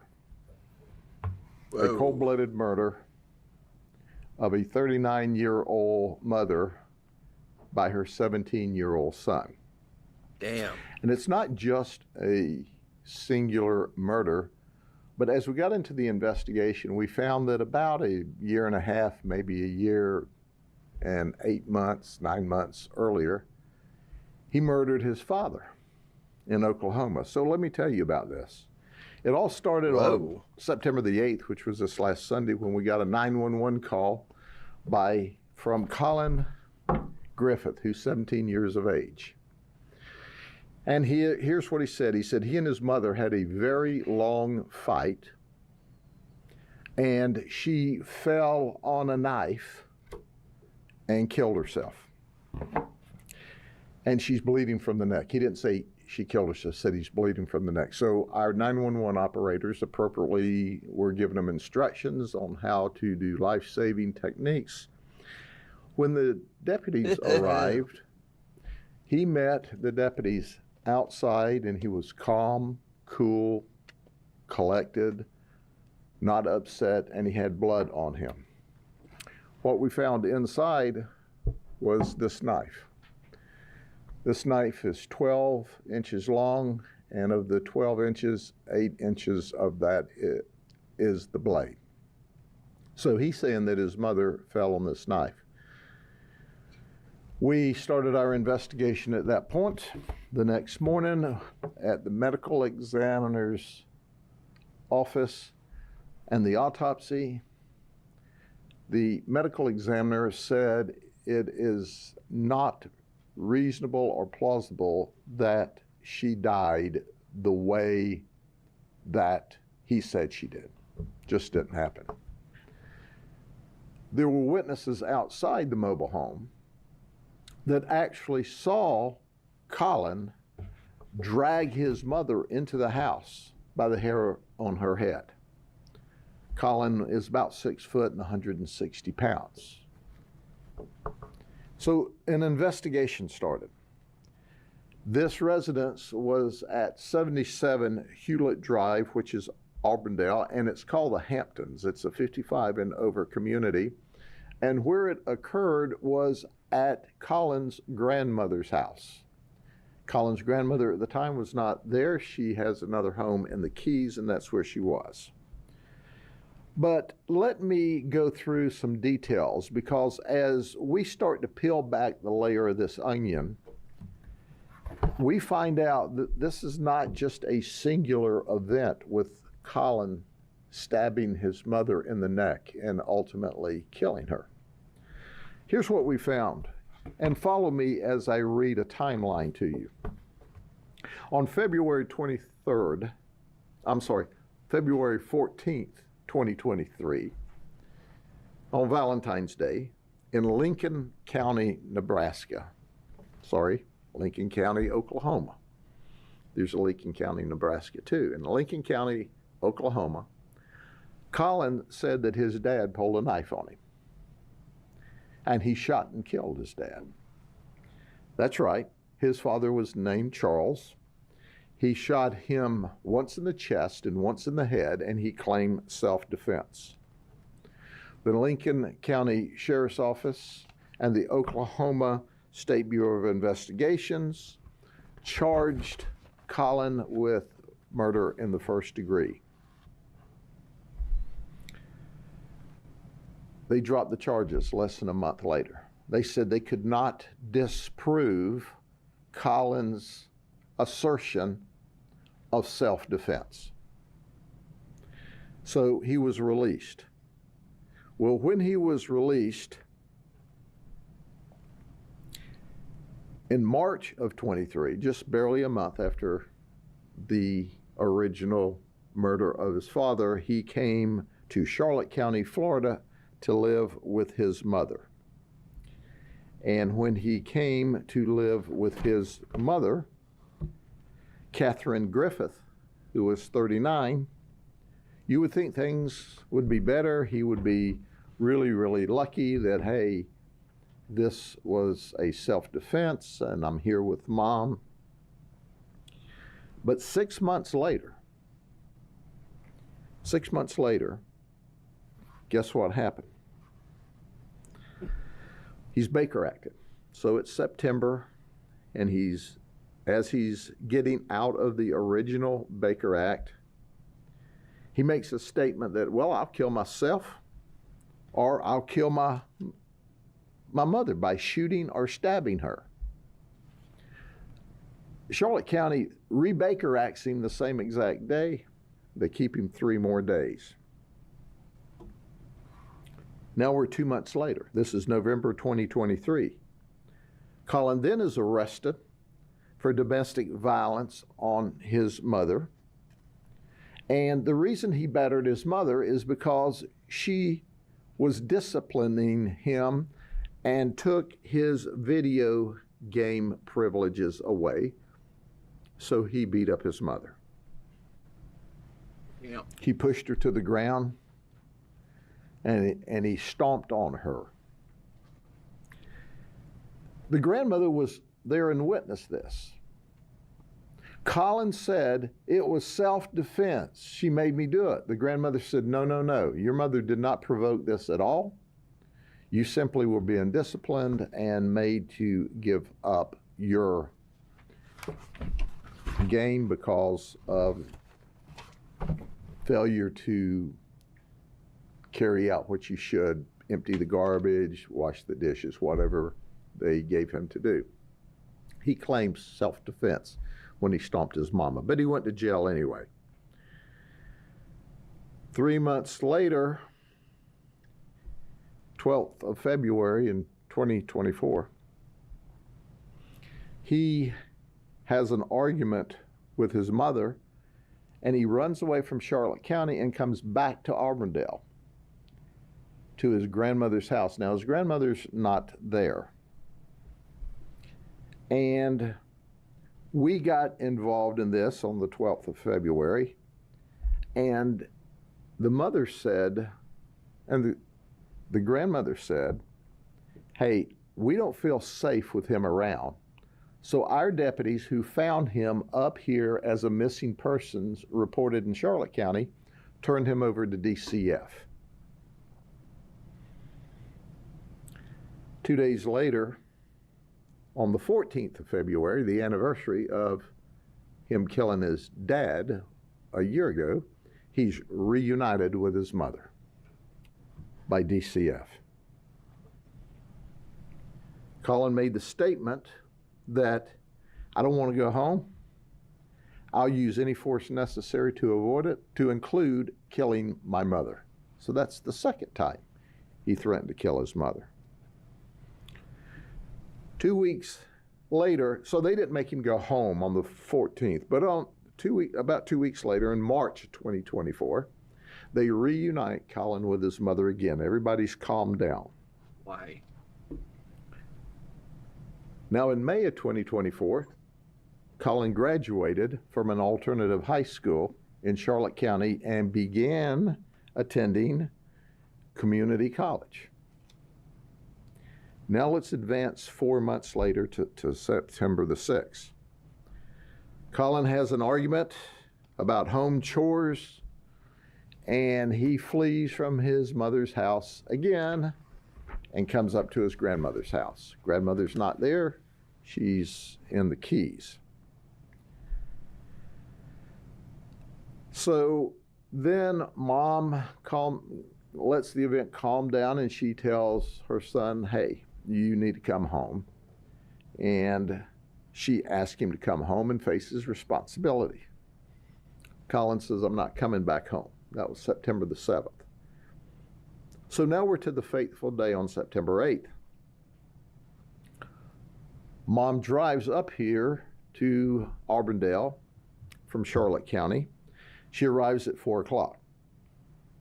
At about 4:30, witnesses and neighbors see Colin and Mom arguing outside, and Colin grabs his mother by the hair and drags her into the house. Jeez. Just about 2 hours later, that's when we receive a 911 call where Colin said, I've had a very, very long fight with Mom, and she fell on a knife and she's bleeding from the neck. Our investigation clearly and unequivocally shows that that circumstance did not occur like that. In fact, he used similar language to when he made the 911 call, 18 or 20 months earlier, when he shot and killed his father. It's important to understand, when you look at this, you see a kid. When I look at him, I see a psychopath. I see totally erratic behavior, to the point that he's already, at 17 years of age, shot and killed his father and got away with it, and stabbed his mother in the neck so hard that the knife went all the way through and was to the back of her neck, and she died there. He's being charged with first-degree murder, obviously, and we're asking the state attorney's office, it's their decision, but our state attorney's office is the greatest, to prosecute him as an adult. We've also wrapped back around with the prosecutors, the DA's office, as they call them in Oklahoma, And they said, if we develop information during this investigation that allows them, they will reopen the murder investigation in Oklahoma and potentially charge him out there. But at this time, they did not have sufficient information to charge him with murder. The unfortunate thing was now he's killed 2 people and killed his mother and father, and I can assure you, beyond and to the exclusion of every reasonable doubt, based upon his conduct, had he gone to live with his grandmother at the end of this and she crossed him, she would be next. He's violent. He's dangerous. He showed zero remorse. Zero remorse when he was being interviewed. In fact, when we attempted the interview, he met the original deputy in the front yard. And he didn't say, Mom's in here, Mom's bleeding to death, Mom needs help. He looked the deputy in the eye and says, I know my rights, I want an attorney. Zero emotion about, hurry up, help Mom, she's bleeding, she's got a problem. Wow. He is a dangerous human being. And we have him securely locked up, and we are working with the state attorney's office. We're putting the rest of the investigation together. We have began to talk to some of the family, which has confirmed that he is a dangerous person. Before I go to the second event, are there any questions? Sure. Do you think the system failed him, that he should have never been out? I mean, after killing his father. Well, so when you look at this and you see how violent and how dangerous he is, it makes you wonder to what extent and what depth of investigation was done, because they released him from that murder charge that was lodged apparently within a month or so, because they were shipping him to his mother that quick. Now, did they wrap it up in that short period of time, or did they just say, hey, take him home, and notified the family later that we're not going to charge him? I don't know. But it's important to be accountable and responsible for your own actions. My question is, was there anything else that could have been done? Because had Oklahoma been able to act, Catherine would be alive and well today. But because she took him and tried to do like a mother should do and take care of him, she's now dead. Everybody that's special, should be special to him in his life, is dead when they crossed him. Is there any history of abuse? We're looking through that now to see what his family history there may be. Sheriff, I noticed he has a charge of violation of no contact order. Who filed that, and who was that? We're working through the back pages now. Obviously, he's been involved with DCF in Oklahoma, if for no other reason, from the murder. He was involved with DCF here. We've been putting together our criminal case here. We will go through the back pages of him and any other interactions he's had with the system to try to determine everything that we can. But what we know for sure is he's violent and he's dangerous and he'll kill you, because he's done that on 2 occasions. Yes, ma'am. I noticed that the witnesses say they saw him outside at 4:30 with the fight. The 911 call was at 6 p.m. Is there a suspicion he killed his mother much earlier, and then what time? We are also investigating that. As you know, with these death investigations, the medical examiner cannot narrow down the frame to a 15-minute period. But certainly there are telltale signs that we are working through. So we looked inside the house. He said there was a protracted fight, and the home is neat and clean, and no evidence of any kind of a large fight or a long fight, as he said. Kitchen knife? It's a kitchen knife from the house. People might hear you say DCF was involved, and you know, he was released. Is there anything you want to say about the system in Florida, the DCF system? Or? Do you know, DCF has an impossible job because all of society's wayward children and problem children and hot action events come to their lap. What did they know when? I don't know. That's part of the background investigation. Now, I'm certainly not in a position, nor do I have an inclination to blame DCF at this point in the investigation. He was being intensely watched by the Charlotte County Sheriff's Office as a part of one of their programs down there. They had often contact with him and did a remarkable job keeping up with him.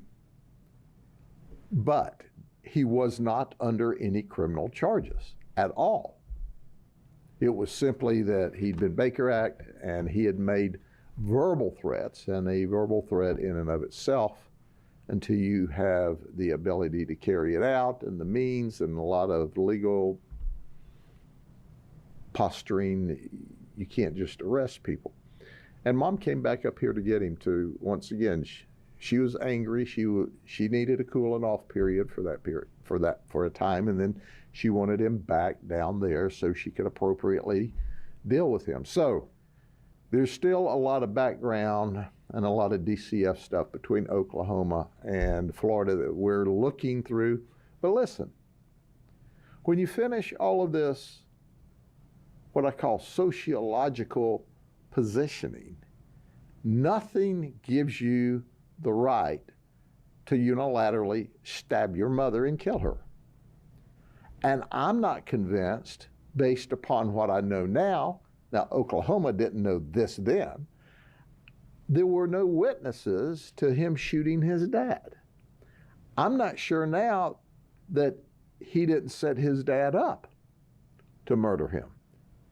We don't know that. It's under investigation, and certainly my prayer is if somebody knows something that can help prosecute him in Oklahoma that was missed for whatever reason, they come forward. Wow.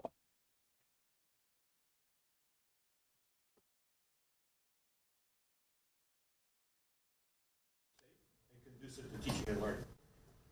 However, recently, there's been an alarming increase in a rise in the number of online threats of violence, either being made as a joke or in a moment of anger. These actions are irresponsible and have serious legal consequences. Since the start of the 24-25 school year, 24 students have been arrested and charged with a second-degree felony for making a written online threat. Last year, we had to address over 2,500 threat assessments. And so that everybody understands, a threat assessment is any time a child makes an inappropriate statement, and that requires, in accordance with Florida statute, a response by the school district, law enforcement, and other agencies that we investigate those. Now let me give you a little bit of an example of how that impacts our community as a whole. Not only does it create uncertainty and fear across our campuses with our families and our students, it also creates a burden on law enforcement. Each and every threat assessment can consume anywhere from 3 to 5 hours of a law enforcement officer's time, because part of the threat assessment process is we visit the school, we interview the student and the family, and law enforcement officers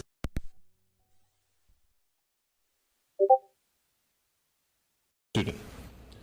That amount of time, again, multiplied by over 2,500 instances, is a good example of why this is becoming a problem for our community.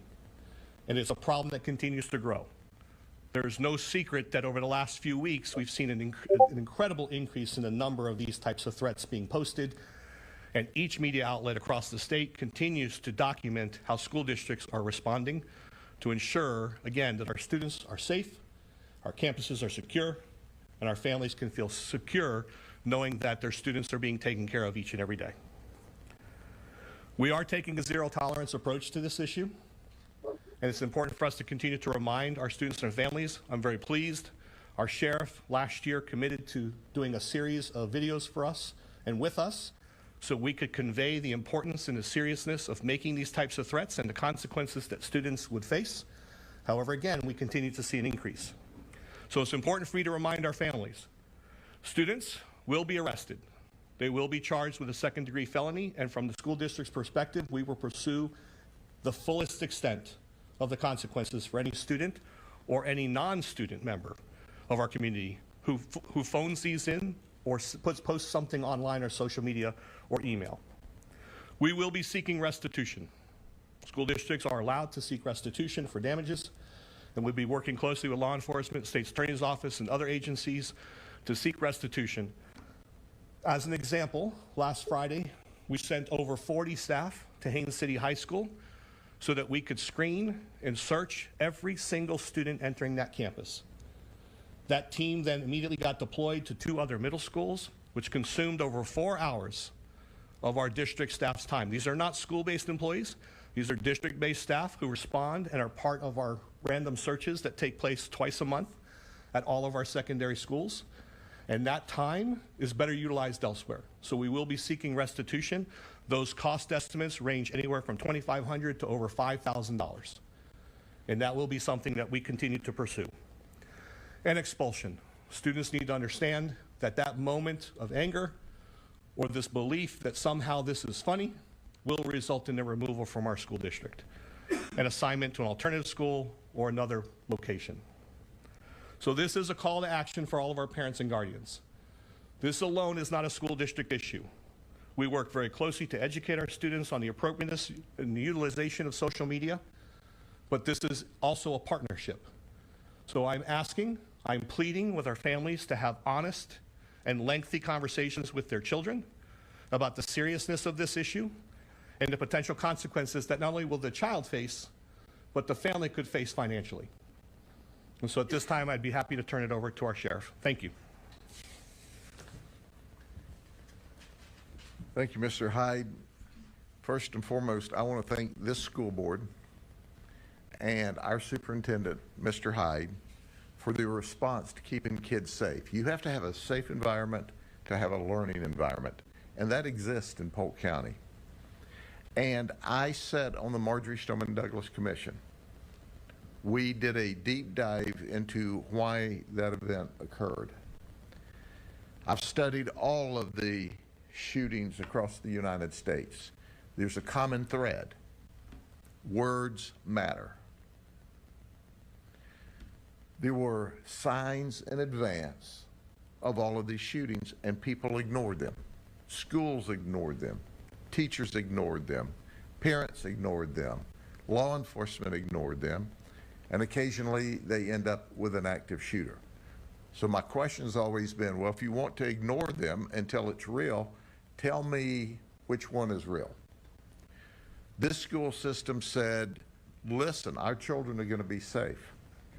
As a result of that, when you look at the size of the school district, there's about 13,000 employees here at the school district.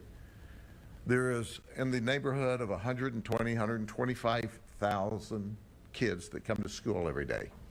When school takes in, this is the single largest city in the county.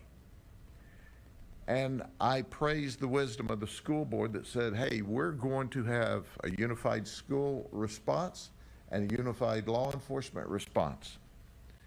So let me make it clear, we've had 28 days of school so far, and we've already had to arrest 24 students for written threats to kill, or written threats to shoot up a school, or written threats to place bombs. That is absolutely, unequivocally unacceptable. And it's disruptive. Now, I always have a few parents or a few people go, oh, it's overreaction. Okay, Einstein, you tell me which is for real. And when you're perfect with your assumption and presumption and statements that, oh, all of this is fake, but I'll let you know when the real one is, then we'll stand down. But we're not going to let our children be in harm's way at school. And we are making it abundantly clear that we're holding those accountable. Now, let me take this a step further. it's not just the kids at school. You'll be disappointed if I didn't have a card. This is Antonio Stansel. He's 30 years of age.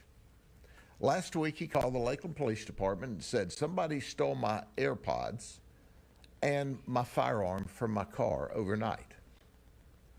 So the police department, doing what they should, started pinging the AirPods, and guess where they pinged? At Kathleen High School, at the bus loop. So now we've got the whole school on heightened security because we've got what we believe is a student that's committed a burglary, stolen AirPods, stolen a firearm, and is now at the school with a gun. We locked down 3 buses. We put the school on security. As Mr. Hyde talked to, staff went there and the search was on. We found the kid. He looked us in the eye and go, I broke into the car and I took the AirPods, but I swear to you, there was no gun in the car. The normal response is, yes, sure. Where's the gun? And the search went on. I swear to you, there's no gun. Well, there was no gun. Einstein here reported the gun stolen almost a month ago in Hillsborough County. And when we asked him, why do you realize what you've done? How you've disrupted the school? He said, well, why did you say that after you've already reported it stolen? He said, I thought I'd get a better police response if I told you that. Well, he got a response all right. He got a set of handcuffs and a trip to the county jail, but he still scared school staff and students, and it's totally inappropriate. So we have to work together. Our school system is doing the right thing. We accept words. They matter. We'll do a thorough and quick investigation. I think the news media, for being restrained in not reporting on all 355 anonymous tips we've had this year, or every arrest of a student, because that's not necessary. But the reality of it is that we're serious about keeping kids safe and creating a safe environment. So when kids go to school, we're not going to have an environment like Fort Knox where they're not safe, they feel like they're locked up. We're going to have a safe, warm, fun learning environment, but we're going to be dead serious about anyone who threatens to shoot or kill another person. Okay, thank you very much. Chair, quick question. Yes, sir. There was another story about an 11-year-old that was arrested. The picture was shown and he was perp walked and they released it. Are you willing to show the mug shot and perp walk these kids, and we can show it when they do these things? Here's what I know. Sheriff Chitwood over in Volusia County has experienced like we have, an incredible growth of information. Well, part of it is Fortify Florida, which we're thankful that we have the system where people can report. He became frustrated and he perp walked an 11-year-old. You know, I'll never say never, but the reality is that when it comes to children that I show their pictures, I want to make sure that they're extremely dangerous kids. So people say, ooh, they're extremely dangerous kid. So, not some knucklehead who committed a second-degree felony, but he's just banging on the computer and thinks it's cool at the time. So I don't rule that out. I applaud Sheriff Chitwood for making an example of the person he had to make an example of. But I'm always, believe it or not, even though I show pictures every day, we are restrained in whose picture we show and who just needs to be dealt with by the system. But we're asking now on every one of these cases for investigative cost. So not only are you going to have to deal with the school district and their authority, you're also going to have to deal with the criminal justice system. And we're asking for restitution for all of the costs to investigate these cases. So it's one of these things like, you know, seller beware. You sell us a threat, you're not only going to get felony charges, but mom and dad are going to get hefty bills. And it's in the thousands of dollars when all of this response occurs. So mom and dads, I have some ideas. First and foremost, when you put your kid to bed at night and you need to be there and put them to bed, take their cell phone into your bedroom. When you send it to school, tell them put it in your backpack and don't take it out unless you have a personal emergency. And whatever you do, never, ever, ever, ever text, email, go on social media and make any kind of threat at all. It will get you arrested before quick. Sheriff, you talked about how this is a rising phenomenon. Have you heard from others? I mean, you mentioned Volusia County. Does it seem to be happening in counties all over the state? Yes. Fortified Florida's done a good job marketing. So it's going up all over the county. And I would suggest, I haven't queried every county, but the sheriffs I've talked to, we're seeing an increase this year. Some of this, it's like everything else that we do. When we market it and make it a priority, people respond. And we want legitimate responses. We absolutely, and I underscore, want legitimate responses. But we don't want, I think, or he said, or she said. We want to know. And if someone types out a threat, I'm bringing a gun to school tomorrow, we want to hear that. It's important. Words matter.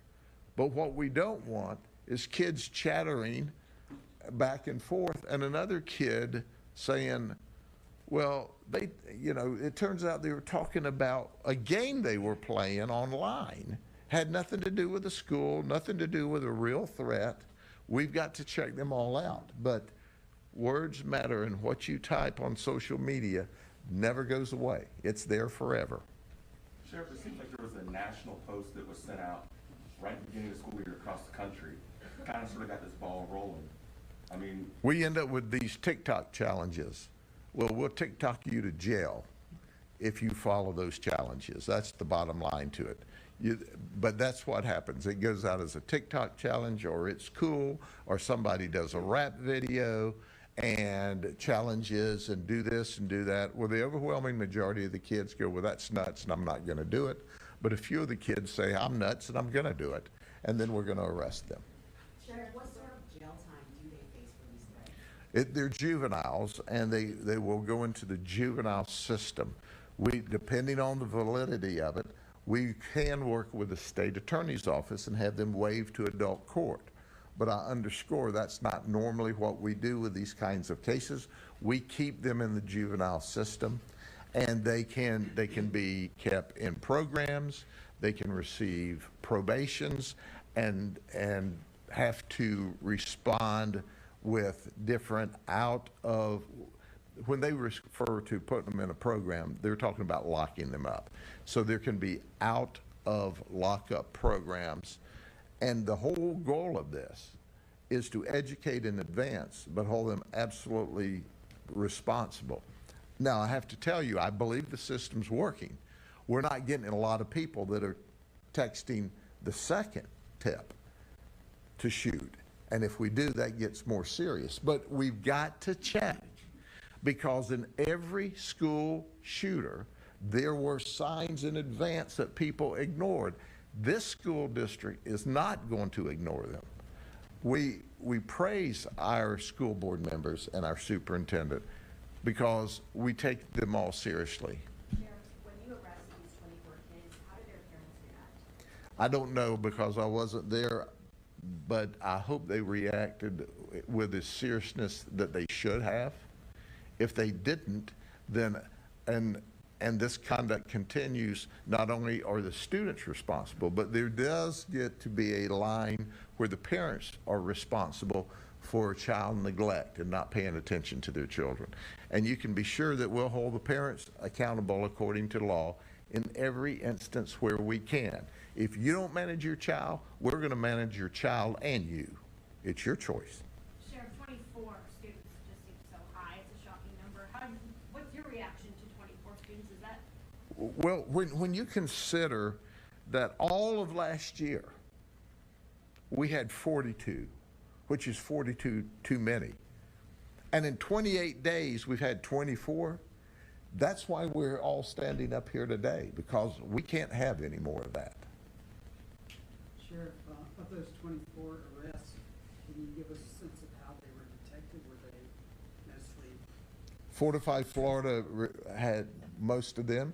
Kids responded, for which we applaud them and said, hey, I saw this threat to shoot up the school, shoot someone, and the variety of the written threat, it depends on who they're mad at, whether it's the teacher, just the school in general, another kid at school, but it will get you arrested and charged with a second-degree felony. Let me repeat what the superintendent said. There's zero tolerance for that. Were any of these phone calls, or were they all? These were the ones that were written. And, I'm sorry, Fortified Florida is where you can report? Yes. Okay. Superintendent? Go ahead. Mr. Hyde, are you doing anything to communicate to parents to try to get them to talk to their children about this? Yeah, so this went out in our back to school memo as well, but this memo and this letter went out to all of our parents and guardians yesterday at noon, so they'd have more than enough time to review that. We sent it out in multiple languages, and the reason for today's press conference, and we're very appreciative of everyone who's here, is the message has to get out. And so we're trying to get this communication out through every possible venue so that parents can be well informed and understand that they're part of this. They're part of the solution to this issue. And we're asking them to assist us further. Superintendent, I'm curious about your perspective. I think people see this 24 arrests and say, what is going on? So from your perspective, as somebody who's in the school district every day, what do you think is going on? I think, unfortunately, many of our students believe that social media is an appropriate place for them to try to garner attention. We are very fortunate that to date we have been able to disqualify all of these threats. As the sheriff put it, we investigate and we complete more threat assessments than several others do because we do not diminish the expectation. We investigate everything, even if it's just a comment expressed on a playground at an elementary school. We never know. And it's unfortunate that the news constantly reports, I think Orange County yesterday had a handgun brought to school by an elementary student. And that's the unfortunate reality. And so we want to be responsive. As a parent of a student here in Polk County Public Schools, I believe that perspective puts me in a unique position that not only am I responding as the district's lead educator, but I'm responding as a parent. And I would want every parent in our school district to understand how seriously we take this. But unfortunately for many of our students, there's a FOMO aspect to this, fear of missing out. As the sheriff pointed out, Fortified Florida is the most appropriate place for someone to post or share a concern. What happens, unfortunately, more often than not, is it goes to Snapchat, Instagram, Facebook, and other places, and it keeps getting redistributed. So even though we're able to dispel it as a rumor or a myth, it keeps circulating, so it keeps that frustration, that tension building in the community, and so we're forced to respond differently. And the sheriff talked about the legal ramifications for these kids. So what happens on the school side? They're expelled, their whole journey is disrupted. Expulsion is not typically permanent, and for many of these students, depending on what the state's attorney's office ultimately does, we work with those families to place these students in alternative education in an attempt to re-enter them into our school system at the point where it's most appropriate. So we spend a lot of time with counseling, intervention, monitoring, tracking. Our sheriff and the school district are committed to not simply just expelling these students, because if they've made a threat, we want to maintain them in our system where we can monitor them and support them, rather than have them disappear in the population and potentially become a larger threat or hazard to our community. You said these had all been disqualified, so none of these were actual, none of them actually had plans to come into the school and commit harm? That is correct. Have you guys found any real weapons this year on campuses? No, not to my knowledge. Is there, or could there possibly be, this maybe for the sheriff, some type of incentives for kids to see something, say something like some of the Crime Stoppers or something like that? Well, we have the Fortified Florida tip lines, those types of things. I don't know that we incentivize that to this point, and that could be something I could discuss with my board as a possibility moving forward. Our students do a good job, I will say that. I needed to migrate away from social media to Fortify Florida and more appropriate venues because, again, when it hits social media, it spreads like wildfire. And we've had recent events where a student posted a threat, another student grabbed that image and then put their school name on top saying this is going to happen at our school, and then another student grabbed it and said this is going to happen at our school, which subsequently led to, so Friday, just to give you a little bit of background, we had 17 arrests. By the time I was finalizing this memo on Monday, we were up to 24 because those students were taking those images and those screenshots and replicating them with the intent to disrupt their campus.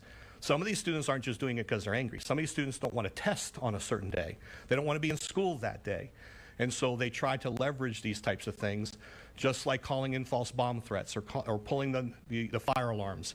It's unfortunate, but it's something that we have to take very seriously because this has gone beyond just disrupting the campus. This is now a life-threatening message that students are spreading, and our parents, given the circumstances that have happened nationally, we don't have the luxury of not taking these serious. And as the sheriff said, there is no crystal ball. And even the threat assessment manual that's provided to us by the state of Florida says you are to take every threat seriously and fully investigate them because you never know.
Yeah. Much for anything fucking working right. God damn it.